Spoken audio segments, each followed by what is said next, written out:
Life Straw just made this new Life Straw this size. So now it's just a little Oh, stainless look at straw that. you put in your purse or your wallet, your backpack, or whatever. It's very small, but it does everything this Life Straw does Yeah. at like probably about an eighth of the size. So Hashtag not an ad, but it could be. hey, it could be. I tell people constantly, man. A lot of, especially in Texas, there's a lot of doomsday preppers, and they always tell me, "Well, I've got a firearm, so if I don't have it and you do, I'm gonna take it from you." Well, guess what? We've got firearms too. So the last thing you want to do during a doomsday scenario is get into a firefight. I assure you, because Yeah, no, that's medicine. horrible. That's horrible. Yeah. Oh, I have Sheppy saying doomsday prep. If the world goes to shit, just let it happen. Don't bother trying to survive. Why, dude? Okay, so first off, I have to disagree with that, because of all the TV shows of doomsday, of like apocalyptic shit, Yeah. that is so fucking cool. I would prefer I would prefer, living through that. The thing is they've our government per se. We'll get into flat Earth here in a moment, but our government wants us fat, sick, stupid, and easily manipulable. We've got a lot of people that tell me this in the doomsday community that they don't want to survive. Who wants to survive a world war? Well, I do because I've got a bloodline that I want to keep alive. Yeah. Okay, my bloodline's important to me. My dad was never really a good dad in my life, and I don't want that to continue in my bloodline. So there's things I want to snip out of the family tree. So if you don't have a will to survive, I think it's a personal issue. That's Chevy says too much effort. I'm lazy and happy. Oh fuck that, he says. That's fair. I'm gonna survive what's coming. I have to. Oh shit, that's good stuff. That's good stuff. All right. Um, So yeah. So we let's want to get started. let's talk about let's talk. I already took the whiskey shot, but I'll take another one. So Okay. let's um. Okay, I think I got a spider bite in my hand. Okay, totally unrelated. Yep. I want to introduce you to the ways of what we do here. So what I'm going to do is I wonder if this is going to work. Select a microphone. We're going to do I don't think that's going to work. All right, never mind. I'm just going to take a shot of whiskey. I'm going to have the people listen to Whiskey and Wisdom. In a tavern, and so what we're going to do is we're going to take a celebratory shot now that you're finally here, which I feel like this is going to be a very fruitful conversation. We're going to cheers to that. So everybody, if you have your glass, your beer, your whiskey, your vodka, your apple juice, whatever you're drinking, raise it in the air, and we will set the truth completely free. Friday the 13th. Friday the 13th. Well, happy Friday the 13th. Drunk Debunk Show. Cheers to everybody. All right. So 2 years ago, Yes. I got out of the military. Yes. When I got home, one of the first things my mother told me, other than being grateful I'm home and out, the earth is flat. And immediately, because I was a conspiracy theorist, which is a term that I really dislike using. Yeah. But I was into a lot of rap music back in the day, Eminem. In fact, I've got Eminem's D12 tattoos because I'm such a big fan. They're little mini versions, but huge fan of D12, huge fan of Eminem. Now, I remember hearing about the Illuminati. I remember hearing about secret organizations like the Freemasons, etc. Yeah. And when I started to pick Mom's brain, she ultimately told me it's not a 10-minute conversation. It sounds crazy. It's as crazy as me saying that I'm a black pregnant female. As you can see, I'm not, but it's as crazy as that. So after discovering this, I did about probably 2 years of research, a year and a half straight, just independent research, right? Because I wanted to put a hole in it. And I've yet to put a hole in it. And as you can see, we've networked here together. Go ahead, you got something? Yeah, our neighbors connect to our Bluetooth fucking soundbar. Hold on. You're good, sir. You're good. I'll continue forward with the crew. All right, so guys, ultimately what took place was when Mom told me the earth was flat, I thought she was crazy, but I went down the rabbit hole. Our neighbors fucking suck dick. Okay, go ahead. Sorry. Good, sir. All right, cool. So ultimately, I thought Mom was crazy, but I wanted to get to the bottom of it. 3 years later now, I'm a seasoned veteran of a flat earther, and I'm constantly trying to wake people up. I'm constantly telling people about their pine cone, their third eye, and their forehead, which many people don't know of. And the moon landing, of course. The moon's out tonight. Yes, it is, yeah. Light. Yep. And if you ask anyone what the moon is made out of, they tell you it's dust and rock. And we know that science needs to be repeatable, and there's no dust or rock that's reflective here on Earth. There's a million things that point towards it. That's why I'd like if the chat could pull up some questions at some point, because if you want to pick my brain, I'm like I said, I'm well versed in this, uh, but it's become a full-time job because I'm so passionate about it now. There's a lot of people, Mike, that I will mention a chemtrail or something in the sky to, and they don't care. It goes in ear one in one ear and out the other. So Yeah. that's why I'm so passionate. All right. You've told me that you've gone down the flat Earth rabbit hole. Is that correct, sir? Oh, very much. Well, I mean, so to clear that up, I did go down the flat Earth rabbit hole, but it was only because I was fascinated that people could think that way. That was and with how much, how much proof there is that the Earth is a globe and we are in space. And what proof? Could you give me some proof if you have any? Yeah, I mean, so. The proof comes later. This is this is gonna be. I have a feeling this is gonna be a very long, fun conversation. So let's just stick to. I'll get the proof out in a little bit. But this is more like an introductory part because I want my audience to get an idea of who we both are and how this is gonna turn out because this is I'm already having a great time. So what I want to know, what did you do in the military? So I was a 19 Delta Cav Scout. I was in for my contract was 3.5 years, give or take. I think it's 19 weeks or something, some off day in there. I joined in 2019.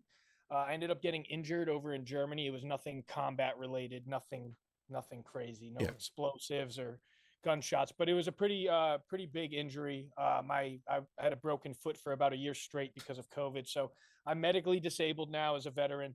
And what I do full time now is I do my conspiracy videos and I run a few channels online and I make pizza part time.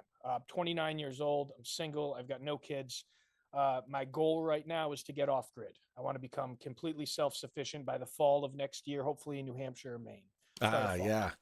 Great places to be off grid for sure. I mean, even Western Mass in the Berkshires. I mean, that's I actually, one of my friends, his aunt is completely off grid, and she lives in the middle of absolutely fucking nowhere.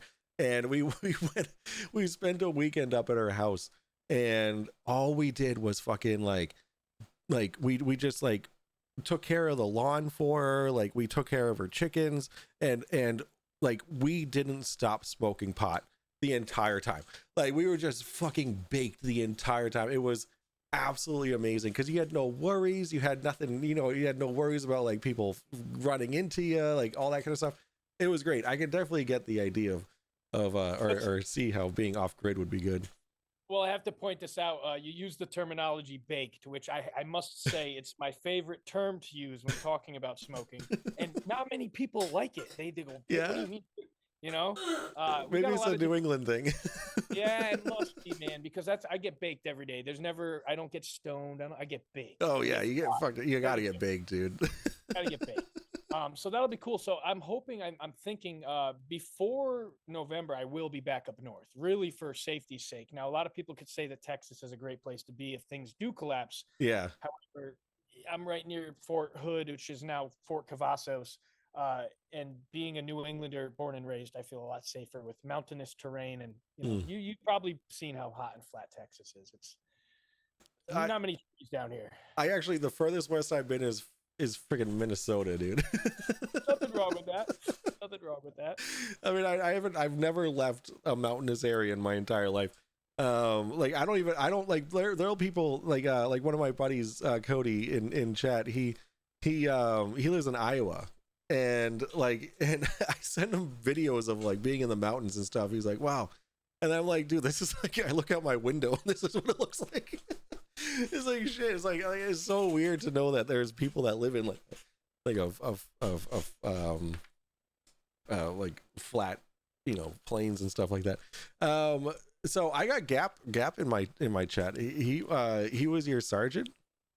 Gap Tooth, yes. Gap was my sergeant. That's Sergeant Clark. He's about 3 hours north of me, I believe, right now. Cool. Fun story for another episode, but I actually got hired as a cameraman in Puerto Rico Yeah, about. I started watching that video. By the way, I like your style of videography. It was good. Thank you, sir. I'm really excited to continue forward with this, but I just started a podcast. I've got 0 episodes, but it's called the Breaking Fast Podcast. And the Mhm. only thing we've got implemented so far is an Instagram account. But again, like I've told you, I've got everything needed to start the podcast. That's why when you reached out, I was like, Mike, yes, of course, I'd love to be on your show. Perfect. Yeah, because I mess so the thing is that I because I know I'm only gonna get 1, 2, 3 responses when I like DM people. So like I actually have like a little tweak in what I say to each person so that I know where I found that person. So I was excited when you're like, oh fuck, I just got this. Like let's set this up. So it was really cool. Yeah, I left the gym about 90 minutes, 2 hours ago, Yeah. and I told my buddy here, I said, I'm calling this Mike guy. I said he might be a scammer. He might be someone who just wants to tell me, hey, fuck you, the Earth's round. I get a lot of hate mail. I get a lot of people in my DMs commenting. I mean, I block someone probably at least once every other day because they'll go into one of my accounts and they'll just either post the same comment on 15 different things, Oy.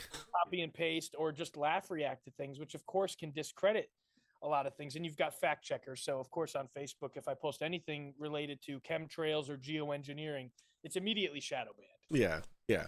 I actually after when you get some time, I actually did like a 3-hour long video on chemtrails. And I mean, we can go into that later, but yeah, let's dive in and get your take on. I want to know. So you said that your mother said that oh hey, by the way, the earth is flat. What brought her? Do you know what brought her to that conclusion? Yeah, and I'd like to actually bring up another person at the same time. Granted, I just met him about 6 months ago. His name is Tyler Hansen. If anyone watching right now wants to check him out, a lot of you have probably seen him or scrolled past one of his videos, but his TikTok is fittest flat earther, like fittest, strongest. Mm-hmm. And he was a Chicago school teacher just 2 years ago. Apparently, shortly after COVID, he was losing a dog, a family pet. He's got no children. And again, Chicago school teacher, and I guess he was the football coach, I believe, or the phys ed teacher as well. Ultimately, he starts diving down rabbit holes, depressed because his dog's passing away, discovers flat earth, changes his life, almost goes through a divorce, and now he's one of the biggest names in flat earth. So really, yes. So, and dude, I've got his phone number. I could call him right now. Tyler Hansen. He's got, I think, 600 or 700K on TikTok. He's coming up on a milli. yeah. And, so I texted him. We correspond back and forth. And in fact, I called him one day. I was in a really bad spot mentally because being a conspiracy freak like me, man, there's not a lot of people that want to go, hey, Hovanek or Sami, let's talk about it. Very few. So mom, of course, was very scared during the COVID pandemic. I was in Germany. I was actually stationed with Sergeant Clark. I believe he was like the bunk bed, 2 bunk beds away from me, the guy in the chat, Gap. Ultimately, mom's like, getting the mail from the mailbox in upstate New York, and she'd like leave it outside for a few days, and they're not going to the grocery store, and they're basically off grid already. We've got goats, chickens, rabbits. We're pretty well set for a collapse. And very soon, mom found out, which I think many others found out, that COVID was kind of bullshit. So continuing on down the rabbit hole, mom finds things like Tartaria, which I'm sure you've heard of. Yep. Chemtrails. And I ultimately got an apology from my stepdad who said, Sam, you were right. Because prior to leaving for the service, I told him about the Illuminati and how the music industry is ran by satanic pedophiles. And ultimately, I got laughed at and poked fun at. And my stepdad said, hey, where can we meet the Illuminati? Can we go sit down and talk? Who's the owner? Where do they have their meetings? And here I am going, dude, you freaking idiot. Like, you don't get it, man. Like, so adrenochrome, baby blood, right? It's what Hollywood and allegedly under my feet right now, they say under Killeen, Texas, I'm in Harker Heights currently, but under Killeen, Texas, there's human trafficking tunnels, all sorts of proof documented, that a lot of people who have escaped. I mean, I got an Amber Alert today when I was at the gym, and I got one last night when I was out to eat. We get Amber Alerts almost on a daily basis in Texas. There's money in baby blood because it rejuvenates old blood. But staying on the flat Earth topic, Mom dove down rabbit hole after rabbit hole, and I'd love to get her on the show one day, or even just over a video call. But she tells the story like this: she ends up seeing a few things that made her really question it. One of them was the astronauts from the Apollo mission. Buzz Aldrin, who, if many people in the chat don't know, Buzz Lightyear from the famous movie we grew up with, Toy Story. Yeah. Buzz Lightyear is based off of Buzz Aldrin. Now, we've got video evidence of Buzz Aldrin straight up telling people we haven't been to space. We didn't go to space. It can't happen. It didn't happen like that. There's a little girl sitting on his lap, or maybe getting a photo with him. And she says, Buzz, how come we haven't been back to the moon? And he says, that's not a kid's question. The girl's like 7 or 9. He goes, that's an adult's question. He goes, but I'll answer it. And he said, it just didn't happen. Okay. He's explained to us that it was just a flight they went on. That was it. So Buzz Aldrin, if many don't know in the chat, was allegedly the second person to walk on the moon, second to Neil Armstrong. And if people in the chat don't know, allegedly we were talking to the astronauts up there on a landline telephone.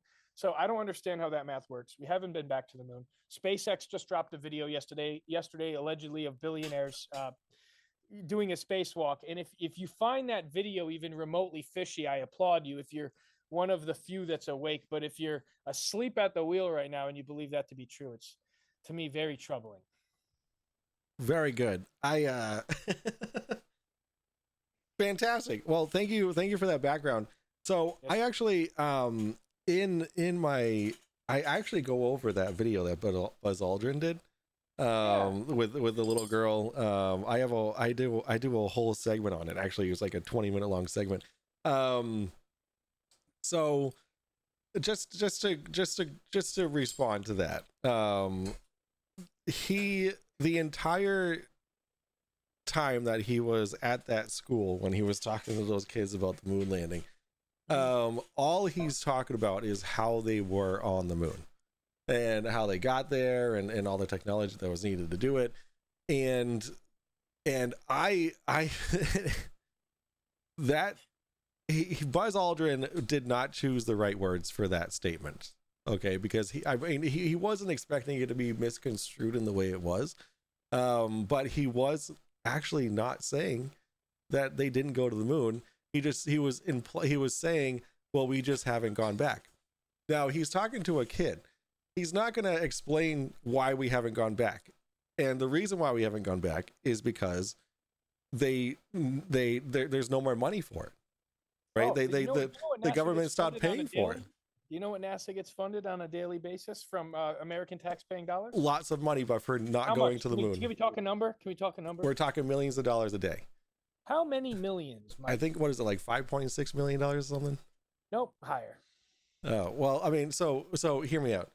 Higher. Let's talk about the money first, because we're both paying it right now. So it's coming out of our pockets as we speak and as we sleep. How much? Not 5 million. It's higher. How much? 8 million. Higher. 57 million. You're right there, man. Yeah, I think it's 57 or 63. It's around 60 million. It's within 5 million of that per day. It's a fuck ton of money. So if you tell me the funding's ran out and we don't have money to go to the moon, I will call bullshit. All right. How expensive is it? Very expensive. Which is why it's taken Artemis so long to be able to actually set a date. And I think it was 2025 now we're going back to the moon. But I mean, they're going to keep pushing it. But Mike, I must say, and the people need to know this in the chat. Yes. I know how crazy flat Earth sounds. Trust me, I've questioned myself. I want to be wrong about this. I want to be put back on the globe. And I mentioned to you via phone call. You did. I will go to the probably the New York State Police Academy the second I get put back on a big spinning ball. However, I believe to know that won't ever happen, because that's the reason I joined the service. It's the reason I went in and wore that green uniform for 3.5 years. It's the only reason I'll tell you this. I've broken out of the matrix, and for some of the viewers that will make sense. For some, it would be maybe challenging. But I'll tell you, the 9 to 5, the working until we're 65, 70, they're trying to up their retirement age. I think there's a lot more to life than working that 9 to 5, chasing that weekend, chasing that paycheck, just so we can survive with food, shelter, water. That's why I believe that if everyone's got a small little nook of property with no property taxes and they learn to become self sufficient again, like we were just 120 years ago, people will live a more genuinely happy and fulfilling life. Waking up to find fresh chicken eggs, having food that literally is free. It comes from seed. That's a famous quote that I've actually written and I've dubbed as mine is, you came from seed, I came from seed. All real food comes from seed. That's the matrix. Everything in this life is free. There's no such thing as food that doesn't come from seed. Yeah. Now, if you get into the processed food they're feeding us and stuff, there might be some things, Bill Gates, largest owner of farmland, right? I don't want to get too far off topic. No, listen, man, this is whatever topic you're on is the topic we're on. What's the chat looking like? Because I don't have access to it, but I'd love to hear what people are saying. I really want to give you access to the chat. So I'm on. I have my phone. My phone. I can utilize that. I would go on my Twitch channel because that's where most of the chat is. It's wait, what is this guy? What did this guy triple NASA's budget? Wait, what what's your Twitch name, sir? It's Mike over IP. Oh, he's live right now. That's me. That's oh, geez, I see myself. Yeah, it looks good, right? You look good. God awful, man. God, I feel bad for the viewers. I had to take my shirt off. I'm already wearing pants, so I'm not getting eaten alive by mosquitoes. Yeah, no, I hear you. Well, you're right by a pool, so it's hot in Texas right now. And again, I'm from the north, so I grew up in Connecticut, and Mike is right now streaming from Massachusetts. I am. I'm sure the air is a little crispier and fresh up there. It's a humid 68 degrees. So I have my AC on right now, so if that tells you anything. All right, I want everyone that's watching right now to know that now I have access to the chat. So if you have questions, things you want me to bring up, I can now see what everyone's saying. Perfect. I love it. Cheers. Cheers. Boop. Cheers. Let's see. The Matrix is a movie, not real life. Property with no property tax. What part of Narnia is that? Actually, Narnia is flat. Did you know that? I'm not familiar with Narnia. In fact, I know nothing about it. We also went over this over the phone. If there's something I don't know anything about, I will tell you brutally, honestly, I don't know. The only thing I know about Narnia is the Chronicles of Narnia, right? We grew up with that, didn't we? Yeah, no, the Chronicles of Narnia, and apparently Narnia is actually a flat land. Shit, what was I was going somewhere, but I forgot what it was. What was the topic that you were just talking about? So all right, so we've got someone in there. Let's read some of the chat. Yeah. Okay. All right, so right now we've got Shadow Storm says, so why not go back to the moon and do so many more science experiments and research? Not a flat earther, just don't believe in the moon landing. Yes. Shadow Storm for Charlie. I totally agree with you, and I am a flat earther, and I'll tell you the reason we haven't been back to the moon for science experiments is because you cannot go. Now, here's something I want to tell the chat. And Mike, I'd love to see this debunked, and I could totally come up to Massachusetts. We could do this live. Okay. The moon's currently about maybe half full. I don't know the full name, the nomenclature for the stage. Yeah, I don't need that. But it's emitting a negatively charged cold light. Now, when I'm making pizzas at the pizza shop, right? I open the pizza oven and I shoot a little thermometer in there, right? You guys are familiar with the thermometer. They all pointed at our forehead. Yeah. I got one over here. Yeah. I use it for my ghost hunting. Okay. So, oh man, I love that you're for that. Look, I think I just found my co-host, or I'm going to be your co-host because, again, like I said, I've really wanted to do this for a while. And the YouTube channel, after years of begging friends to do it, I said I'm doing it on my own. And the podcast might be done on my own at this point too, because I haven't found anyone. The moon gives off a negatively charged cold light, and if you shoot your thermometer at it, you will notice that the shadow cast from the moonlight. Now, everyone in the chat, unless you're a couch potato, Sergeant Clark's in the chat. He's worn night vision goggles with me, and he's been outside at 2 a.m. But the moon casts such a bright light that you can see where you're going when it's a full moon. No problem. You don't need a flashlight. In fact, there's shadows casted on trees and houses and cars. because once your eyes adjust, the moon, I'm telling you, is so bright. Mm-hmm. Now, the moonlight is cold, but it's so cold that the shadows are warmer than the moonlight being casted on the ground. And this is a repeatable, observable test you can do that more or less proves it's an anomaly. I believe that NASA hasn't been able to explain this, but it proves that the moon is self-luminous. The moon is lighting itself up, folks. When they landed on the moon, let's just play devil's advocate. Let's say they did. Why was the moon not lit up? Why was the moon dark and dusty? And even if it was lit up, no, it wasn't. We can't even get into that. The moon's self-luminous, right? That's not sunlight. If you've seen the moon during the day, you know for a fact the moon's lighting itself up. Are you religious, Mike? Okay, so I will answer that question, but I will just something I didn't mention on the phone conversation. I know is I try to keep away from religion and politics, but I have talked about my own beliefs. And yes, I do believe there's a God. I do believe that that we were created, but I also believe that our religion was that our universe was created as well. The entire universe, like the never knowing exactly what if there was a big bang, whatever. I believe. Want to ask you a question. If you believe in Big Bang, okay, what kind of watch do you have on? I have the Apple Watch Series 9. Okay, you're pretty tech savvy, right? Very. I have to be. I love that because I was a little I don't want to say geek, but I was a little nerd growing up. I love tech. I don't like AI. In fact, I'm intimidated by it.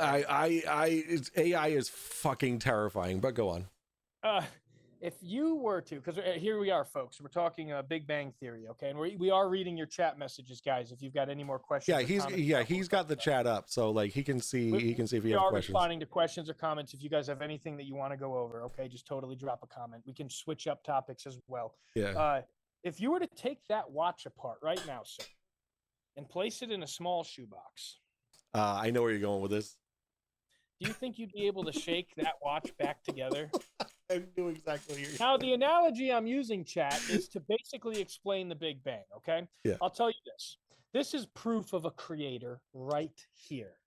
A woodpecker, okay, has a tongue, most do, that curls back into the back of their skull, okay? And when they're banging all day on this tree, digging for bugs and worms, okay, their cranium is protected by basically a helmet. Now, Formula F1 pilots and the engineers behind their safety equipment have literally researched the woodpecker's skull to determine how it's made such a strong protector over its brain, over its membrane between its brain. So the woodpecker pecks all day. Now, when the woodpecker's finally dug through a hole and it knows there's a bug in there, it shoots its tongue, which is sticky as hell, to get this bug, right? So the wood chips and the bug and everything sticks to its tongue. When it retracts its tongue, there's a solvent in its mouth that can swish its mouth with, almost like isopropyl alcohol, to remove and alleviate the stickiness so the bug can then go down its throat, okay? Cows have 4 stomachs because God, or a creator, staying away from all that, which is, I wanted to go ahead and tell you, I believe in one God. This is okay, yeah. And I was raised Catholic, and I'll tell you the difference between believing in a creator or a universe or a Mother Earth or just something bigger than us is far different than a religion. I don't go to church on Sundays. I've got the Virgin Mary tattooed on my chest, and it's probably the only tattoo I wish I didn't get because I no longer pray or worship anything other than the man in the sky. Where was I going with that, sir? You were going with that evolution doesn't exist and you're a young Earth creationist. Correct. So ultimately, I believe that things were meticulously placed together and somebody is behind this. So back to the analogy of you taking apart your Apple Watch, shaking it up in a little shoebox.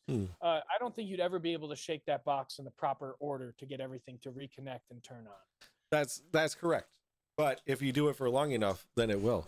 All right. So AFK, KD0AFK very strongly wants you to read their comment. It says, Sammy, every military... Totally obsolete. Oh, yeah, go ahead. Read the comment. Yeah, I'll read it. Oh, yeah. Every military artillery manual and naval gunnery manual uses curvature and spin of the earth to plot a firing solution. Okay. KD0AFK. First of all, gravity is an unproven theory. It is not observable or measurable. It is only a theory. And Mike, I want to, we'll of course go further onto that topic Yeah. momentarily. But if I have a theory that a woman at the gym likes me, or a girl that I'm going to school with likes me, there's no validity or credibility to that statement or theory just because I believe it to be true. Hmm. Now, moving forward with naval gunnery and curvature, spin of the earth, I'll tell you this right now. Flat Earth Dave is offering 3 Bitcoin. Three. I can't do this symbol because I've been told I'm a insider and a Oh yeah. Freemason. I've had people attack me for that, but I'll tell you. You won't get attacked here, trust.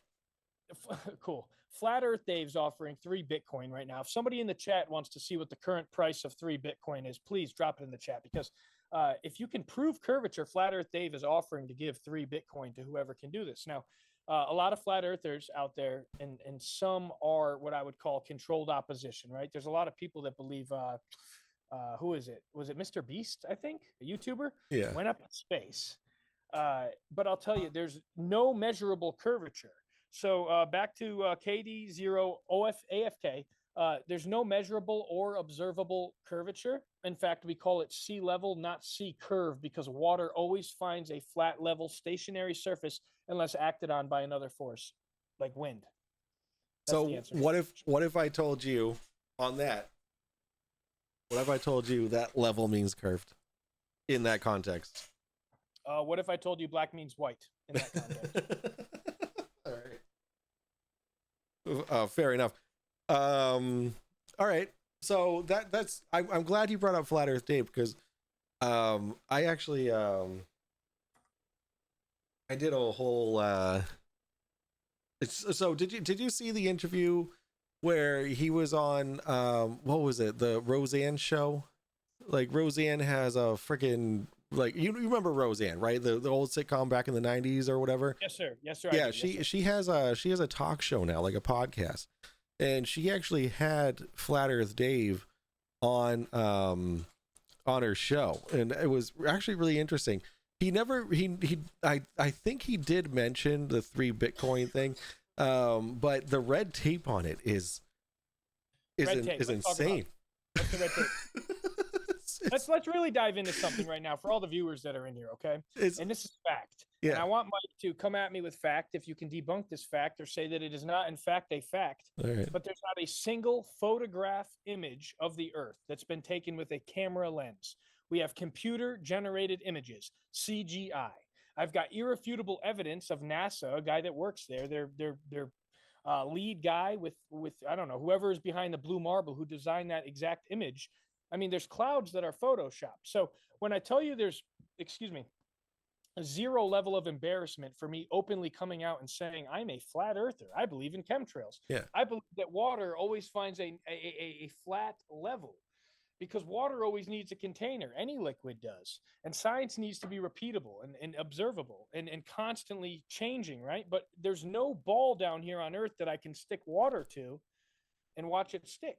Now, a lot of the chat's going crazy about gravity being real. Mike, where are you at with gravity? Oh, I mean, gravity sucks, dude. I'm 6'3", and if I trip, dude, gravity has a hold on me that pulls me right to the fucking ground and hard. Really? Okay. Now let me ask you. At what point did you learn about gravity? Where were you? God, dude, I don't even remember where. Like because in my flat Earth experience, people are telling me that thank you for the follow, Real Cygnus. That I'm indoctrinated in school and all that kind of stuff. I mean, obviously, I had to learn about gravity in school, right? So I don't even know. I wouldn't be able to answer that question for you. But I just learned about it at some point in my youth. What is the force? It's kind of a stupid trick question, but what's the force that's holding a cruise ship against the ocean right now down near Australia? Gravity. Correct. Allegedly. Now, what's the force that's allowing a bumblebee, or let me ask you, does that same force apply to a bumblebee, a mosquito, a fruit fly, or even a hummingbird? Yes. Now, can you explain to me how the hummingbird, the bee, the mosquito, the fruit fly are not pinned to the earth with that level of gravity that's holding something? Is it because mass attracts mass?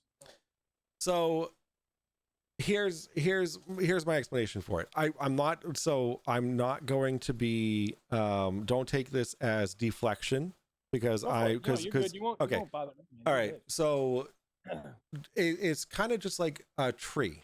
Okay, so a tree has evolved in such a way, or plants in general, to grow against gravity. Okay, so it's like all these plants and whatnot, they grow up. Is gravity a theory, sir? So gravity is not a theory, it is a law. Can we Google it? Can we ask Alexa? Yeah, sure. Hold on, I got lots of tabs open really quick. Let's have we could totally ask Siri, Alexa, or Google. All right, you know what? I'm gonna do you one better. We're gonna Bing it. All right, is gravity a theory? Okay.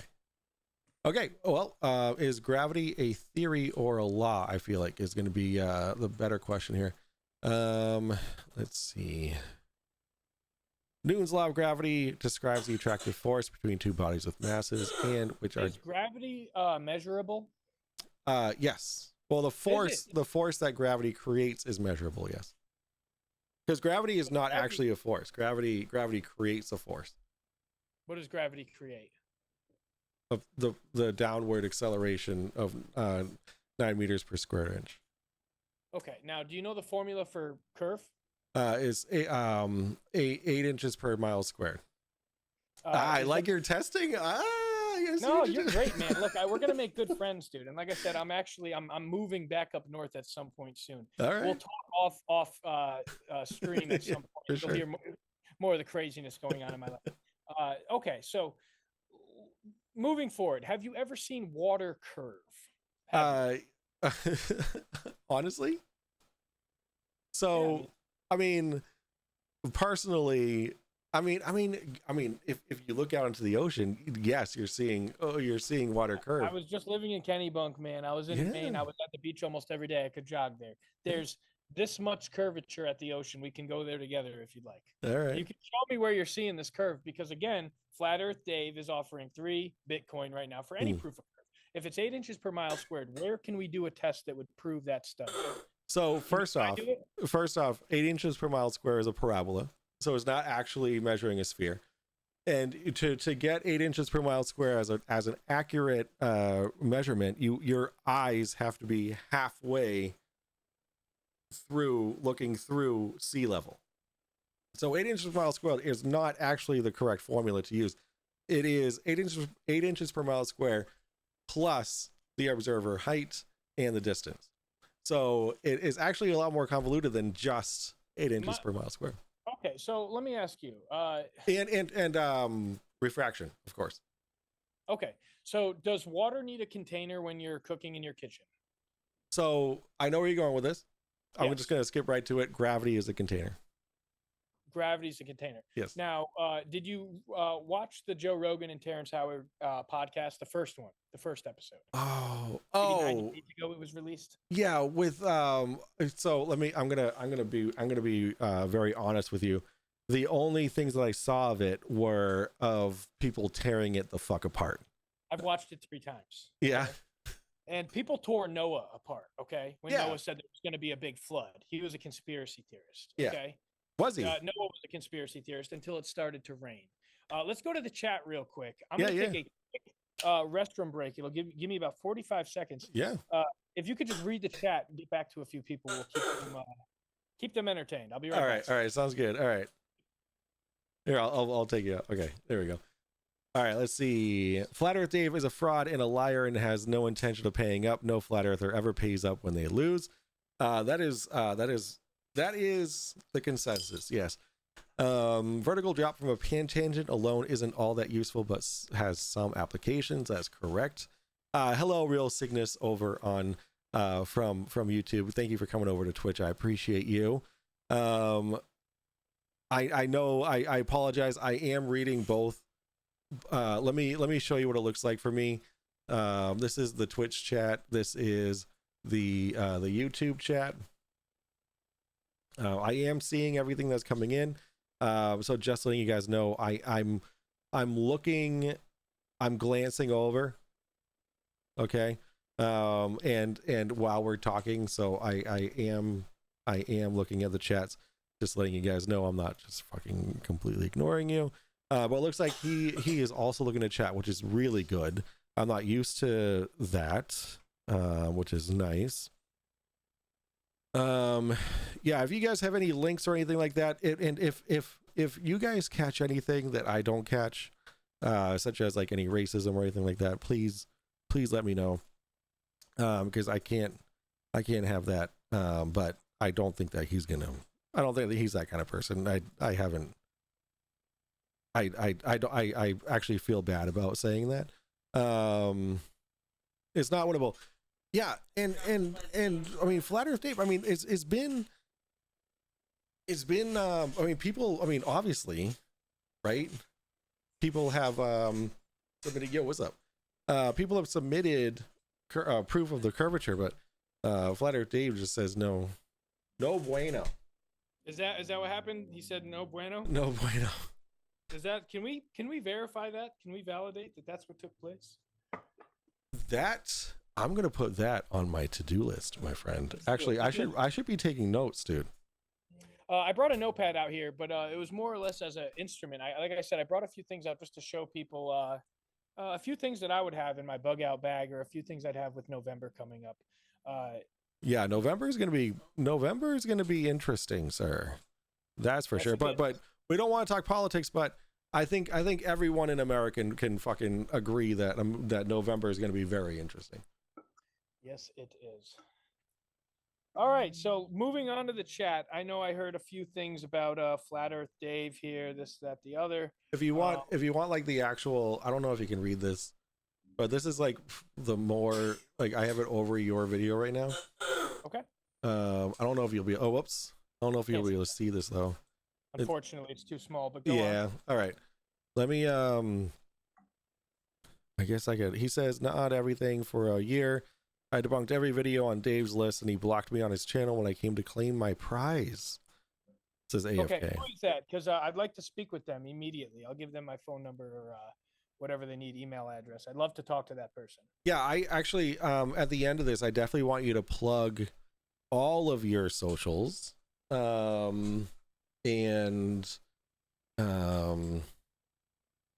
that one. What is it? Oh, okay. I'm being whispered. I think I'm being whispered on Twitch. I think. Nope, I'm not. Mean? That's a lie.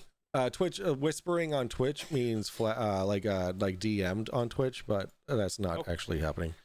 The shirt's great, by the way. Oh, dude. yeah. I gotta say, I gotta get one of those. So KD0AFK says, "Me, yeah, I'd love to have a convo too." Perfect. Let's do it. Yo, let's go. We can have a panel. Fuck it, let's get a whole bunch of us on here. A great thing that I'd like to continuously reiterate during the show tonight. I know how crazy Flat Earth sounds, and I want to be debunked. I want to be put back on a ball. I mean that. When I tell you I mean that, there's a level of depression that comes when you exit the military service, on top of discovering something as crazy as a lie as deep as Flat Earth. So when you're passionate about it like me, you believe it to the core, and there's people in your life that don't want to discuss it. It's troubling, and it's a form of alienation, but it's self-alienation because, it's to some degree, I wish I never dove down the rabbit hole. I wish that I was still on the globe, sir. Yeah, no, I hear. Okay, so prove that Dearth rejects curvature. Okay, so that's actually gonna be that's a good idea for content for a video. What's that? The prove that Dearth rejects curvature proof. There's missing curvature all over the earth, with the Nile River, Chicago skyline. There's countless proofs of missing or lacking curvature to some degree. Now, actually, the last person, well, not the last person, a couple interviews ago, The gentleman said that the Nile River was impossible because the water flows north, which wouldn't be possible on a globe. Do you know anything about that? I could not comment on anything Yeah. about the Nile River. I Okay. just know there's allegedly missing curvature. Yeah. Another, staying away from the religious topic, but dabbling in for a moment, it's backed my, I'll put it this way. To some regard, I think flat Earth will either lead you to a belief in a creator, or if you already have a belief in a creator, it'll solidify flat Earth. Now, there's three reasons that they want to lie to us about the shape of the Earth, right? It's Okay. not like they're doing this just to be funny. Are you good? Do you have something? Or are you good? I'm 100% taking notes on what you're about to say. Okay, cool. Okay, so they want to hide our creator. They want to hide whoever's behind this beautiful, perfect simulation, if you will, for one. For two, they want to hide more land. There's more land beyond the Antarctic ice falls. If people haven't looked into a flat Earth model, I'm going to have to get something if we're going to continue to do a live stream like this. But ultimately, Antarctica is allegedly totally around us, 360 degrees, if you believe in a flat Earth model. And it's basically the big bathtub holding in our waters, our oceans, okay? The reason they would want to hide that from us is because there's more land with resources beyond these ice walls. And last but not least, free energy. Now, God's given us everything we need, or our creator has given us everything we need in my regard, in my belief, down to marijuana and in medicines that are free and within Mother Nature, and free electricity. If anyone's done any research on Nikola Tesla, he discovered there's electricity within the ether that's easily harvestable. The Eiffel Tower and other cathedrals that we have all over the globe, or the flat Earth that we're on, they harness free electricity from the ether. So go on. What do you got? Hold on. So the Eiffel Tower harnesses free energy from Used to. Used to. Okay. Well, I mean, from the ether. Okay. Now, what if I told you that Michelson-Morley experiment debunked ether? I don't know who he is, so I'd love to see the experiment. So that's a note that we should definitely So dabble in. that's actually so. All right, we can dabble in that later because the Michelson-Morley or the Michelson-Morley experiment was actually a test to see if there was ether, and I forgive me, I forget what year it was. Michelson-Morley experiment year. It was 1887. Well, Michelson-Morley was testing for the ether using a light experiment. Gotcha. Where believed that light waves require a medium to pass through. The Michelson-Morley experiment was performed by American scientists Albert Michelson and Edward Morley between April and July 1887. So what actually happens is, you're familiar with Austin Whitsitt, right? I'm trying to pull up a name right now. I don't want to. Is it? I don't want to take a guess. Can you tell me who he is? So Austin Whitsitt is how do I explain this? There's actually a few people that bring up the Michelson-Morley experiment. Is Austin Whitsitt? I think Flat Earth Dave is more. He doesn't really bring it up. But then there's Flatzoid. Do you know Flatzoid? I've heard of him. I do not know him. No. How about Eric Dubé? Yep. Yeah, Eric Dubé. Okay, perfect. So he brings up the Michelson-Morley experiment, which in the experiment, in the paperwork, it mentions about Earth's rotation, and they say that the Michelson-Morley experiment was a failure, which it was, because it was to detect ether, right? So since there is no ether, it was a failure because that was a hypothesis that an ether exists. But this experiment disproved it, which made it a failure. Like Aries failure was another experiment done that was very similar to test for an ether. Right, now we're talking about a lot of failures. Yeah, because it was failures in finding an ether. So there's no ether. Of course, within ether. Yeah. Let me ask you this. Back to holistic medicine and self-healing. Yes. Are you familiar with grounding or earthing? my father-in-law actually has gotten into that. he That's says very cool, man. he says you need to walk outdoors barefoot more often Now, do you know why he would say that to you? because it grounds it gets your electric energy or whatever grounded with the earth, and you become more whole with the earth. There's actually some pretty deep science to it. And again, Go. kind of an anomaly. Cheers. I'll drink to that, sir. Um, so somebody's texting me.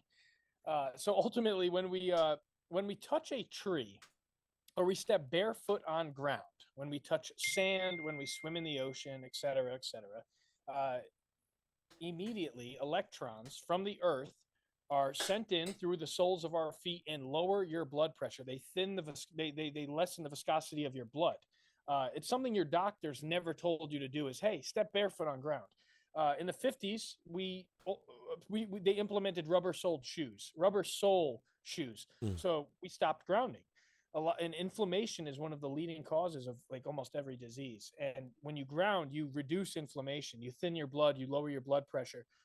It can eliminate brain fog. It can literally I don't want to say it can help with cardiovascular issues, but brain fog is probably one of the biggest ones, or just issues sleeping. I've got a grounding a grounding sheet plugged into the wall, so when I sleep at night, I'm allegedly, grounded. We are electrical beings.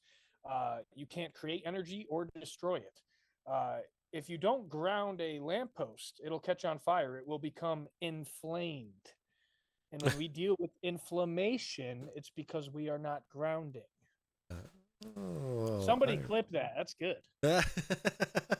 And actually, with Twitch, you can actually clip and share right to YouTube or TikTok. So go. So with that information, do what you will. But anywho, so that brings me to definitions of words. Really quick, those are just definitions, though. Like those are just words that happen to sound similar to another context, like the inflammation and stuff like that. Okay, so you don't think those words inflammation and not grounding like a lamppost and it becoming inflamed, you think that's just coincidence? Let's break it down. So the word history yeah. is his story, because the victor of the war is the one who writes the history. If you go outside in the woods, you are now in the forest, which is for rest. When you're in the woods, you're at peace. It's for rest. That's why when we go outside, we are resting, we are grounding, we are outside, we are within Mother Nature. The sound of water trickling can lower your blood pressure. Okay? There's free medicine, and it's right outside your door. I love that theory. Theory. It's actually scientifically backed. Grounding or earthing, barefoot on ground or hugging a tree, as cliche as that sounds, does lower your blood pressure and thins your blood, and it eliminates brain fog. There's scientific proof. In fact, it happens so quickly when you take your socks and shoes off and step on ground, they can't even measure the speed, in which it happens. Very, very interesting. Hold on. So I'm just putting in chat real quick. The word forest comes from the Middle English forest, from Old French forest, also forest. The word that was first introduced in English as a word for wild land set aside for hunting without the necessity and definition for the existence of trees. The name derives from Old French forest, a derivative of forest, meaning outside. Yep, and it means for rest because it's for rest. Just like the word history is his story. It's right there. Spelling. I'm sure you're familiar with words meaning things, but when we spell or we say things, you can basically cast spells. The word, let's go back to grounding. Okay. Yeah. That's a very interesting topic. So if we look into what happens to a heart in the human body when we have a cardiovascular emergency, right? The heart stops or it clots. Yeah. Or, even if it gets hit hard enough with blunt force trauma, this little thing that's pumping our blood through our entire body easily, it's susceptible to injury. Uh, Cayenne pepper. If you take cayenne pepper, it can literally save someone from a heart attack. There's studies that back this. And there's a book written, I think it's called Back to Eden. I have to verify that. And within this book, they write about every herb on the earth, and every herb and spice, or, with holistic medicine, gets 1 page. Cayenne pepper gets 10. Cayenne pepper is something I take every single morning because it's so good for our blood. It can clean your blood out. And our blood, of course, is probably second to oxygen, one of the most important things in our body. Yeah, I'd say. But I can tell you that if you don't believe in this grounding or earthing, of course, look into it. But if you try it, just 30 minutes a day, get sun on your forehead, sun on your face, and just stand outside. A lot of people will say they feel like a kid again when they stand on grass. And there's a reason for that. Your imagination really dies out after 12, 13 years old because we end up becoming adults. Yeah, it sucks, dude. Adulthood sucks, dude. Because that's when my dad took me to the fucking city hall and made me get a work permit so I could work when I was 14 years old. He's like, listen, if I'm gonna be paying all your bills, you gotta fucking work for it. Gaptooth is saying flat circle surrounded by ice wall. I assume he wants us to go back to flat Earth talk because I know he's not a flat Earth. Yeah. So what he's actually answering Landon, who asked, I do have a question that I want him to answer. What is his idea of a flat Earth? Like, is it a straight line or a flat circle? So really quick, before you answer that, I'm going to, I have to go pee real quick. I will be right back. You can answer that question right now. I'll be right back. Okay. So the best way for me to explain this, I don't have a model handy with me. Gosh, I don't want to move the camera. Let me get a dinner plate, and I can't leave the crowd alone. Hey, it's all good. I will end up getting a model so I can show you guys a little more fluently. But let's use this, okay? This, when I hold it far back enough, you guys cannot tell if it is a disc, like a dinner plate, or a round sphere, just like the moon, just like the sun. We can't really determine it's a ball, right? Now, NASA will tell you, which NASA, again, speaking about words meaning things, NASA means to deceive or to beguile in Hebrew. There's a million reasons that point towards Earth being flat and stationary. Again, water always finds a flat level. That's a swimming pool right there. And if the swimming pool was spinning around on this big ball, I assume the swimming pool would be emptied out. Gravity is the single-handedly the only thing holding together this ball theory. An Antarctic ice wall is what I believe is holding in our oceans, right? Because I believe all water needs a container. This is a Stanley mug. I've got water in it. It's a container. This is a cup of beer. It's a container. Water always needs a container. Water always finds a curve. Water always finds a flat, stationary surface. It's never measurable curve. We call it sea level, not sea curve. The globe model that they've given us prior to us even learning to count to 10, I mean, that's the first thing we see in kindergarten, is to simply get us far from God or our creator and to keep us kind of with our heads down. They want us to believe that this earth is this big, massive place. How many times has somebody told you before, small world, it's a small world? I met Franklin Delano Roosevelt's grandson while camping in northern Maine just 90 days ago. I was with my ex-girlfriend, and I literally was wearing cowboy boots and gym shorts. And there was an old lady who had an issue with her Subaru. And we'll reiterate this so Mike can hear. Mike, we're right now going off on what I believe the Earth to be shaped like, and the Antarctic ice walls holding in the water, right? Because water always needs a container. It's sea level, not sea curve. But I met Franklin Delano Roosevelt's grandson at a gas station about 90 days ago. Really?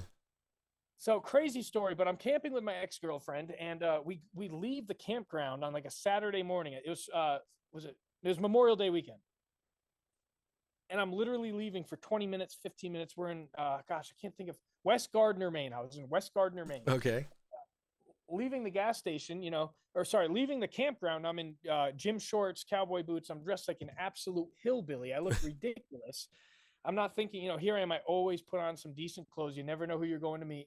And there's an old lady who was having issues with her car. Ultimately, there's a video on YouTube if you want to check it out. FoodShelterWater on YouTube. I did a video on it, and I did a little interview with him. I told Franklin Delano Roosevelt III about flat Earth and chemtrails, and his wife and his, I believe it was his mother or sister he was with, they started kind of freaking out. I was pointing out chemtrails to him, and he was an old man. He was, I think, 93 or 83. So, anyways, the world's very small. There's a guy online who can track you down with just 7 people. He could correlate Mike with Obama with just 7 people. So now we can do that simply because Mike knows me and I know Franklin Delano Roosevelt III. He gave me his email address. We could easily correlate Mike with Barack Obama with less than 7 people, probably 6.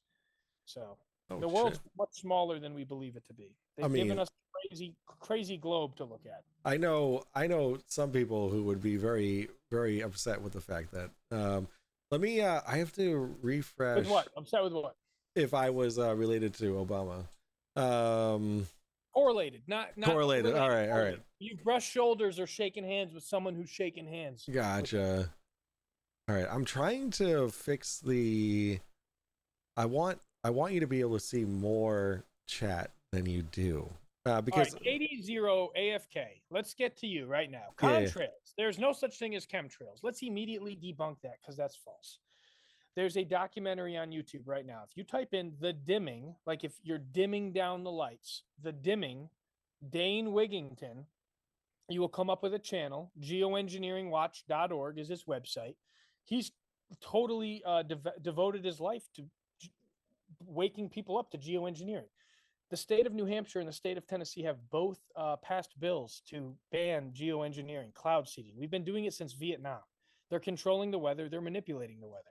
Again, watch that documentary. The first 15 minutes, I think, will show you a lieutenant colonel from the Air Force explaining to you why we're cloud seeding and the apparatus and the patent that's attached to the airplane that allows us to cloud seed and make it rain. Dubai was just flooded 90 days ago because of over cloud seeding. They seeded the clouds too much. And unlike New York City, Dubai never gets rain naturally. So they flooded their city and they have 0 storm drains. Jesus. So there's Rolls Royces and Lamborghinis and you name it, all these $1 million cars flooded. And that's fact. So just to verify that. No, they aren't. Stop being gullible. Okay, well, I will, but I just want you to question maybe what you know, because I want to question what I know. If you want, I will do further research in the chemtrails, but I've got some pretty irrefutable evidence. Like I said, a lieutenant colonel from the Air Force explaining cloud seeding and geoengineering is enough proof for me. All right, let's move forward. So actually, I can give you a good source of of chemtrail research. Are chemtrails real or are they conspiracy? They're conspiracy. Okay, now tell me why. Because they're not. So I understand where you're going with the whole chemtrails and the geoseeding or whatever, the cloud seeding and whatnot. You do know what it's called, right, Mike? Yeah, it's sorry, I'm fucking 2 shots and 5 beers in right now. You're good, sir.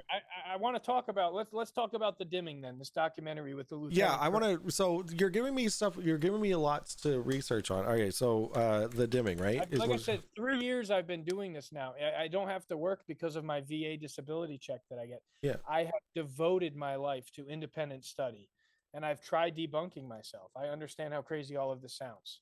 The chemtrails are real, and we've been cloud seeding since Vietnam. Cloud seeding, yeah. So what I actually let me tell you my conclusion with my chemtrails video. It's about 3 or 4 hours long. Yep. The conclusion of that was that the reality of what contrails are doing to our environment and our climate change is worse than what the conspiracy of chemtrails is. Say that one more time, sir. I didn't hear that last. So the result of contrails is worse for the environment than what the conspiracy of chemtrails is. Okay, so what if I pulled up ABC News or a valid, credible source right now explaining to the people on not live television, but pre-recorded live television. At one point, it was live, explaining that we're cloud seeding. Yeah. So the sun can reflect its own light off of these clouds, off of the barium and aluminum that they're spraying into our clouds to ultimately alleviate the temperature of the earth, to calm down global warming, which I want chat to know. Global cooling was what our parents were scared of. if you're my age. And global cooling is no longer talked about. Yeah, actually, I've never heard of that. And here's the thing, is that contrails is actually doing the exact opposite. Because Not contrails. We're talking about chemtrails. all right, we'll call them chemtrails. Have you ever seen a clean burning aircraft in the sky other than a Cessna? Okay, a Cessna's got a piston ran motor, right? There's a you can hear this thing going over your house. Okay, a Cessna, a small airplane, right? That's not going to cloud seed. That's not going to leave a contrail or a chemtrail behind. Okay, it's using a piston driven motor, not turbines. A turbine driven motor, a turbine on the wing of an aircraft burns clean. It burns clean. And if you've ever been on a flight, you would know. You look down, it's burning clean. It's burning clean. So what's the altitude that those reach? Well, without getting into altitude, well, no, we'll get into it if you like. Right. A moment ago, you weren't sure about the name of what we're talking about. Look, if you check out this documentary, because like I said, there's a lieutenant colonel from the Air Force. If we can next time we're on this podcast pull up some articles and links, I'd love to show you. If anyone in the chat thinks this is crazy, look up Dubai being flooded 90 days ago, 6 months ago, because of over cloud seeding. I mean, it's on the television now. They're telling us it's no longer conspiracy. And a lot of people you talk to will say, oh my gosh, people still don't believe in that. What shape are clouds, Mike? What shape are clouds? Oh my God. Sometimes they're dinosaurs. Sometimes they're dogs. Are they ever straight lines? So let me, yes or no question. Are clouds ever straight lines, Mike? Yes, because of contrails. So let me. No, those wouldn't be clouds. Wait, let me finish. All right. So what I concluded is that with the high efficiency engines that are on aircraft right now, right? They are causing engines. I've never heard of those. They're high fuel efficiency. What they're doing is they're causing contrails to last longer. And the issue with that is that they are creating bigger clouds. With that issue, the sun that is reflecting off the earth during the day, that warmth is actually being trapped for longer periods of time into the night. So it's actually causing the earth, the temperature of the earth to be increasing due to the contrails. And that's what's actually scarier than the actual chemtrail conspiracies, is that like we are contributing to global warming with these airplanes. So there's a very specific conditions that needs to be met for contrails to exist, and those that has to be negative 40 degrees Celsius, okay, and it has to be a certain altitude for these contrails to exist, which is why you'll see. Let me ask you a question. Why have Texas and Tennessee both passed bills, legal bills in the judicial system, banning the effects of contrails and aerosol injections and cloud seeding to manipulate the weather? Geoengineering is banned in New Hampshire and Tennessee. If we want to pull up an article, we can. Can you tell me why that would pass in the legislation if this was all just some weird conspiracy? Well, because the people who brought that up are all weird conspiracy theorists. No, that's such a no. It's true. No, it's all. No, I did all the research. I did the research. It is, but it's people who are terrified of these things that aren't happening. Like it's but so Tennessee and New Hampshire have banned the use of aerosol injections in their skies. Yes, you understand that, right? I do. Now, why would they do that if it's just some they haven't banned Sasquatch yet? Is that what's next? That's actually the joke, because the people who were also on the board. Colonel's lying to us about all of this. So the people who are on the board that were listening to this bill being passed were like, well, why don't we also have protections for Sasquatch? Did you know about Tennessee and New Hampshire prior to me mentioning it just now? Yes, because I have a whole video on it. And it's not New Hampshire, it's Kentucky and whatever. There's actually a few different. Well, at the time of my recording my video, which is fair. Yeah.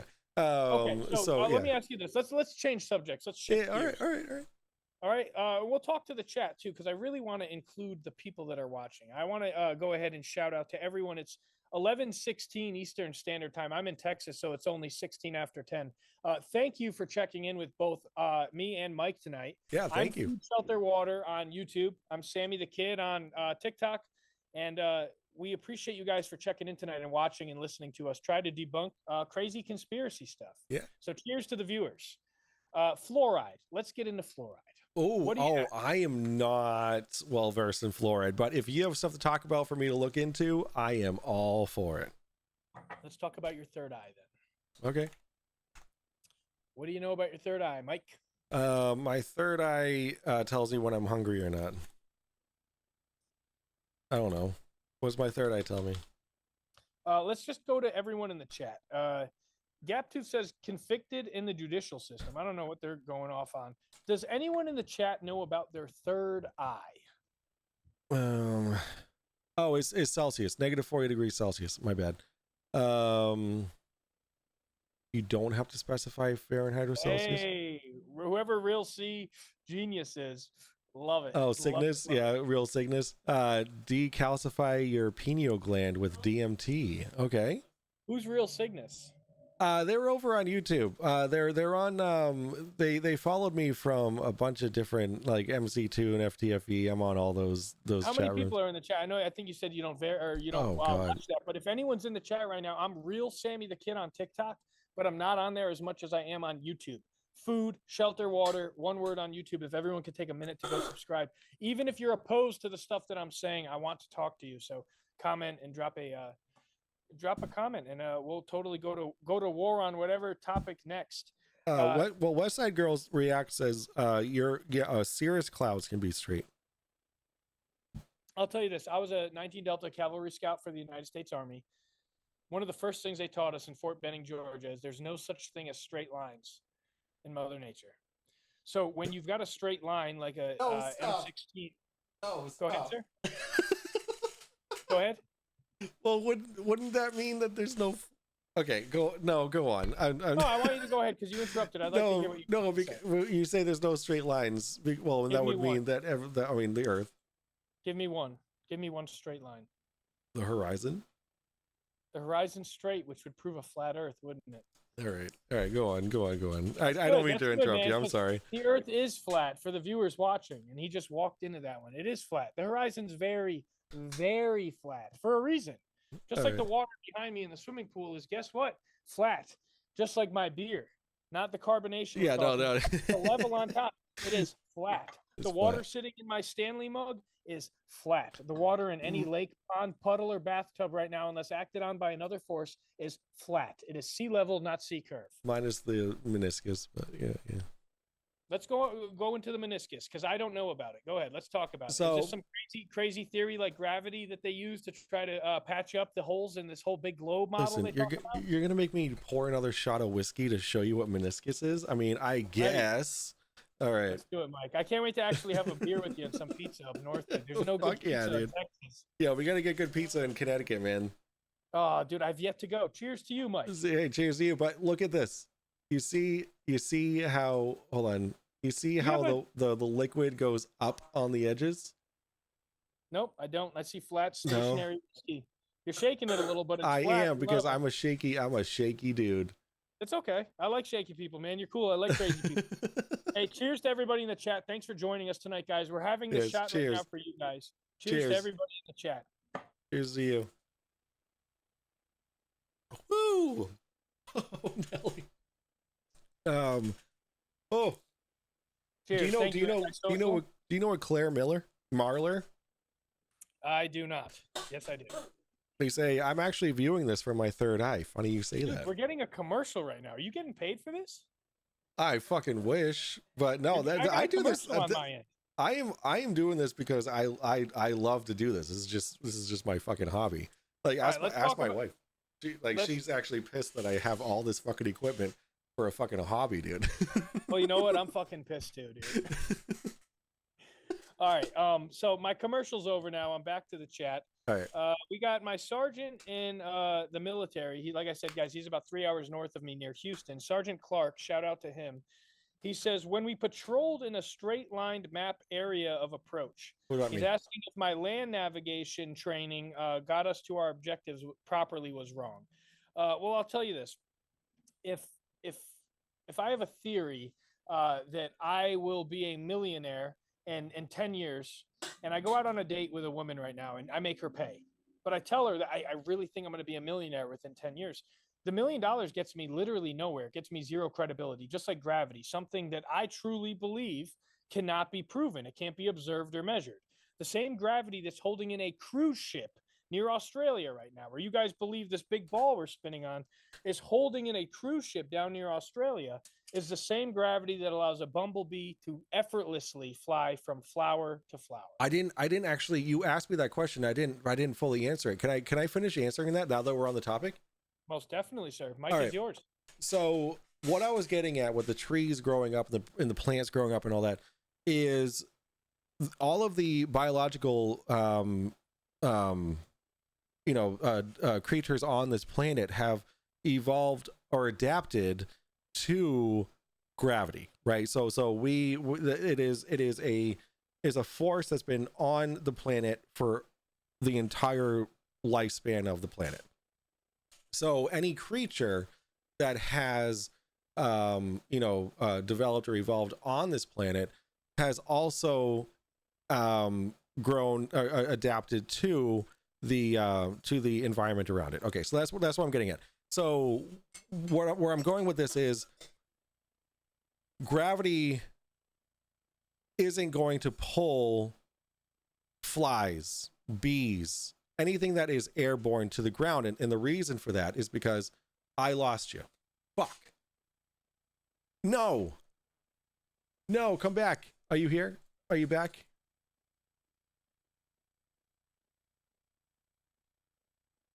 Oh shit. Are you here? You're muted.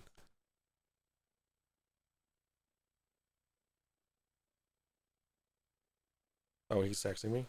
Audio issue? Oh, he sent me something. Zoom is reloading. All right.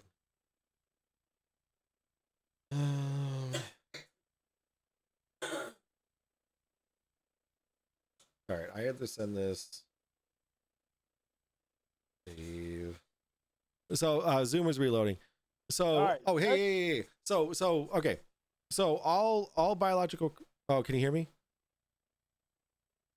Oh no. Your connection was so good. Then you're frozen again.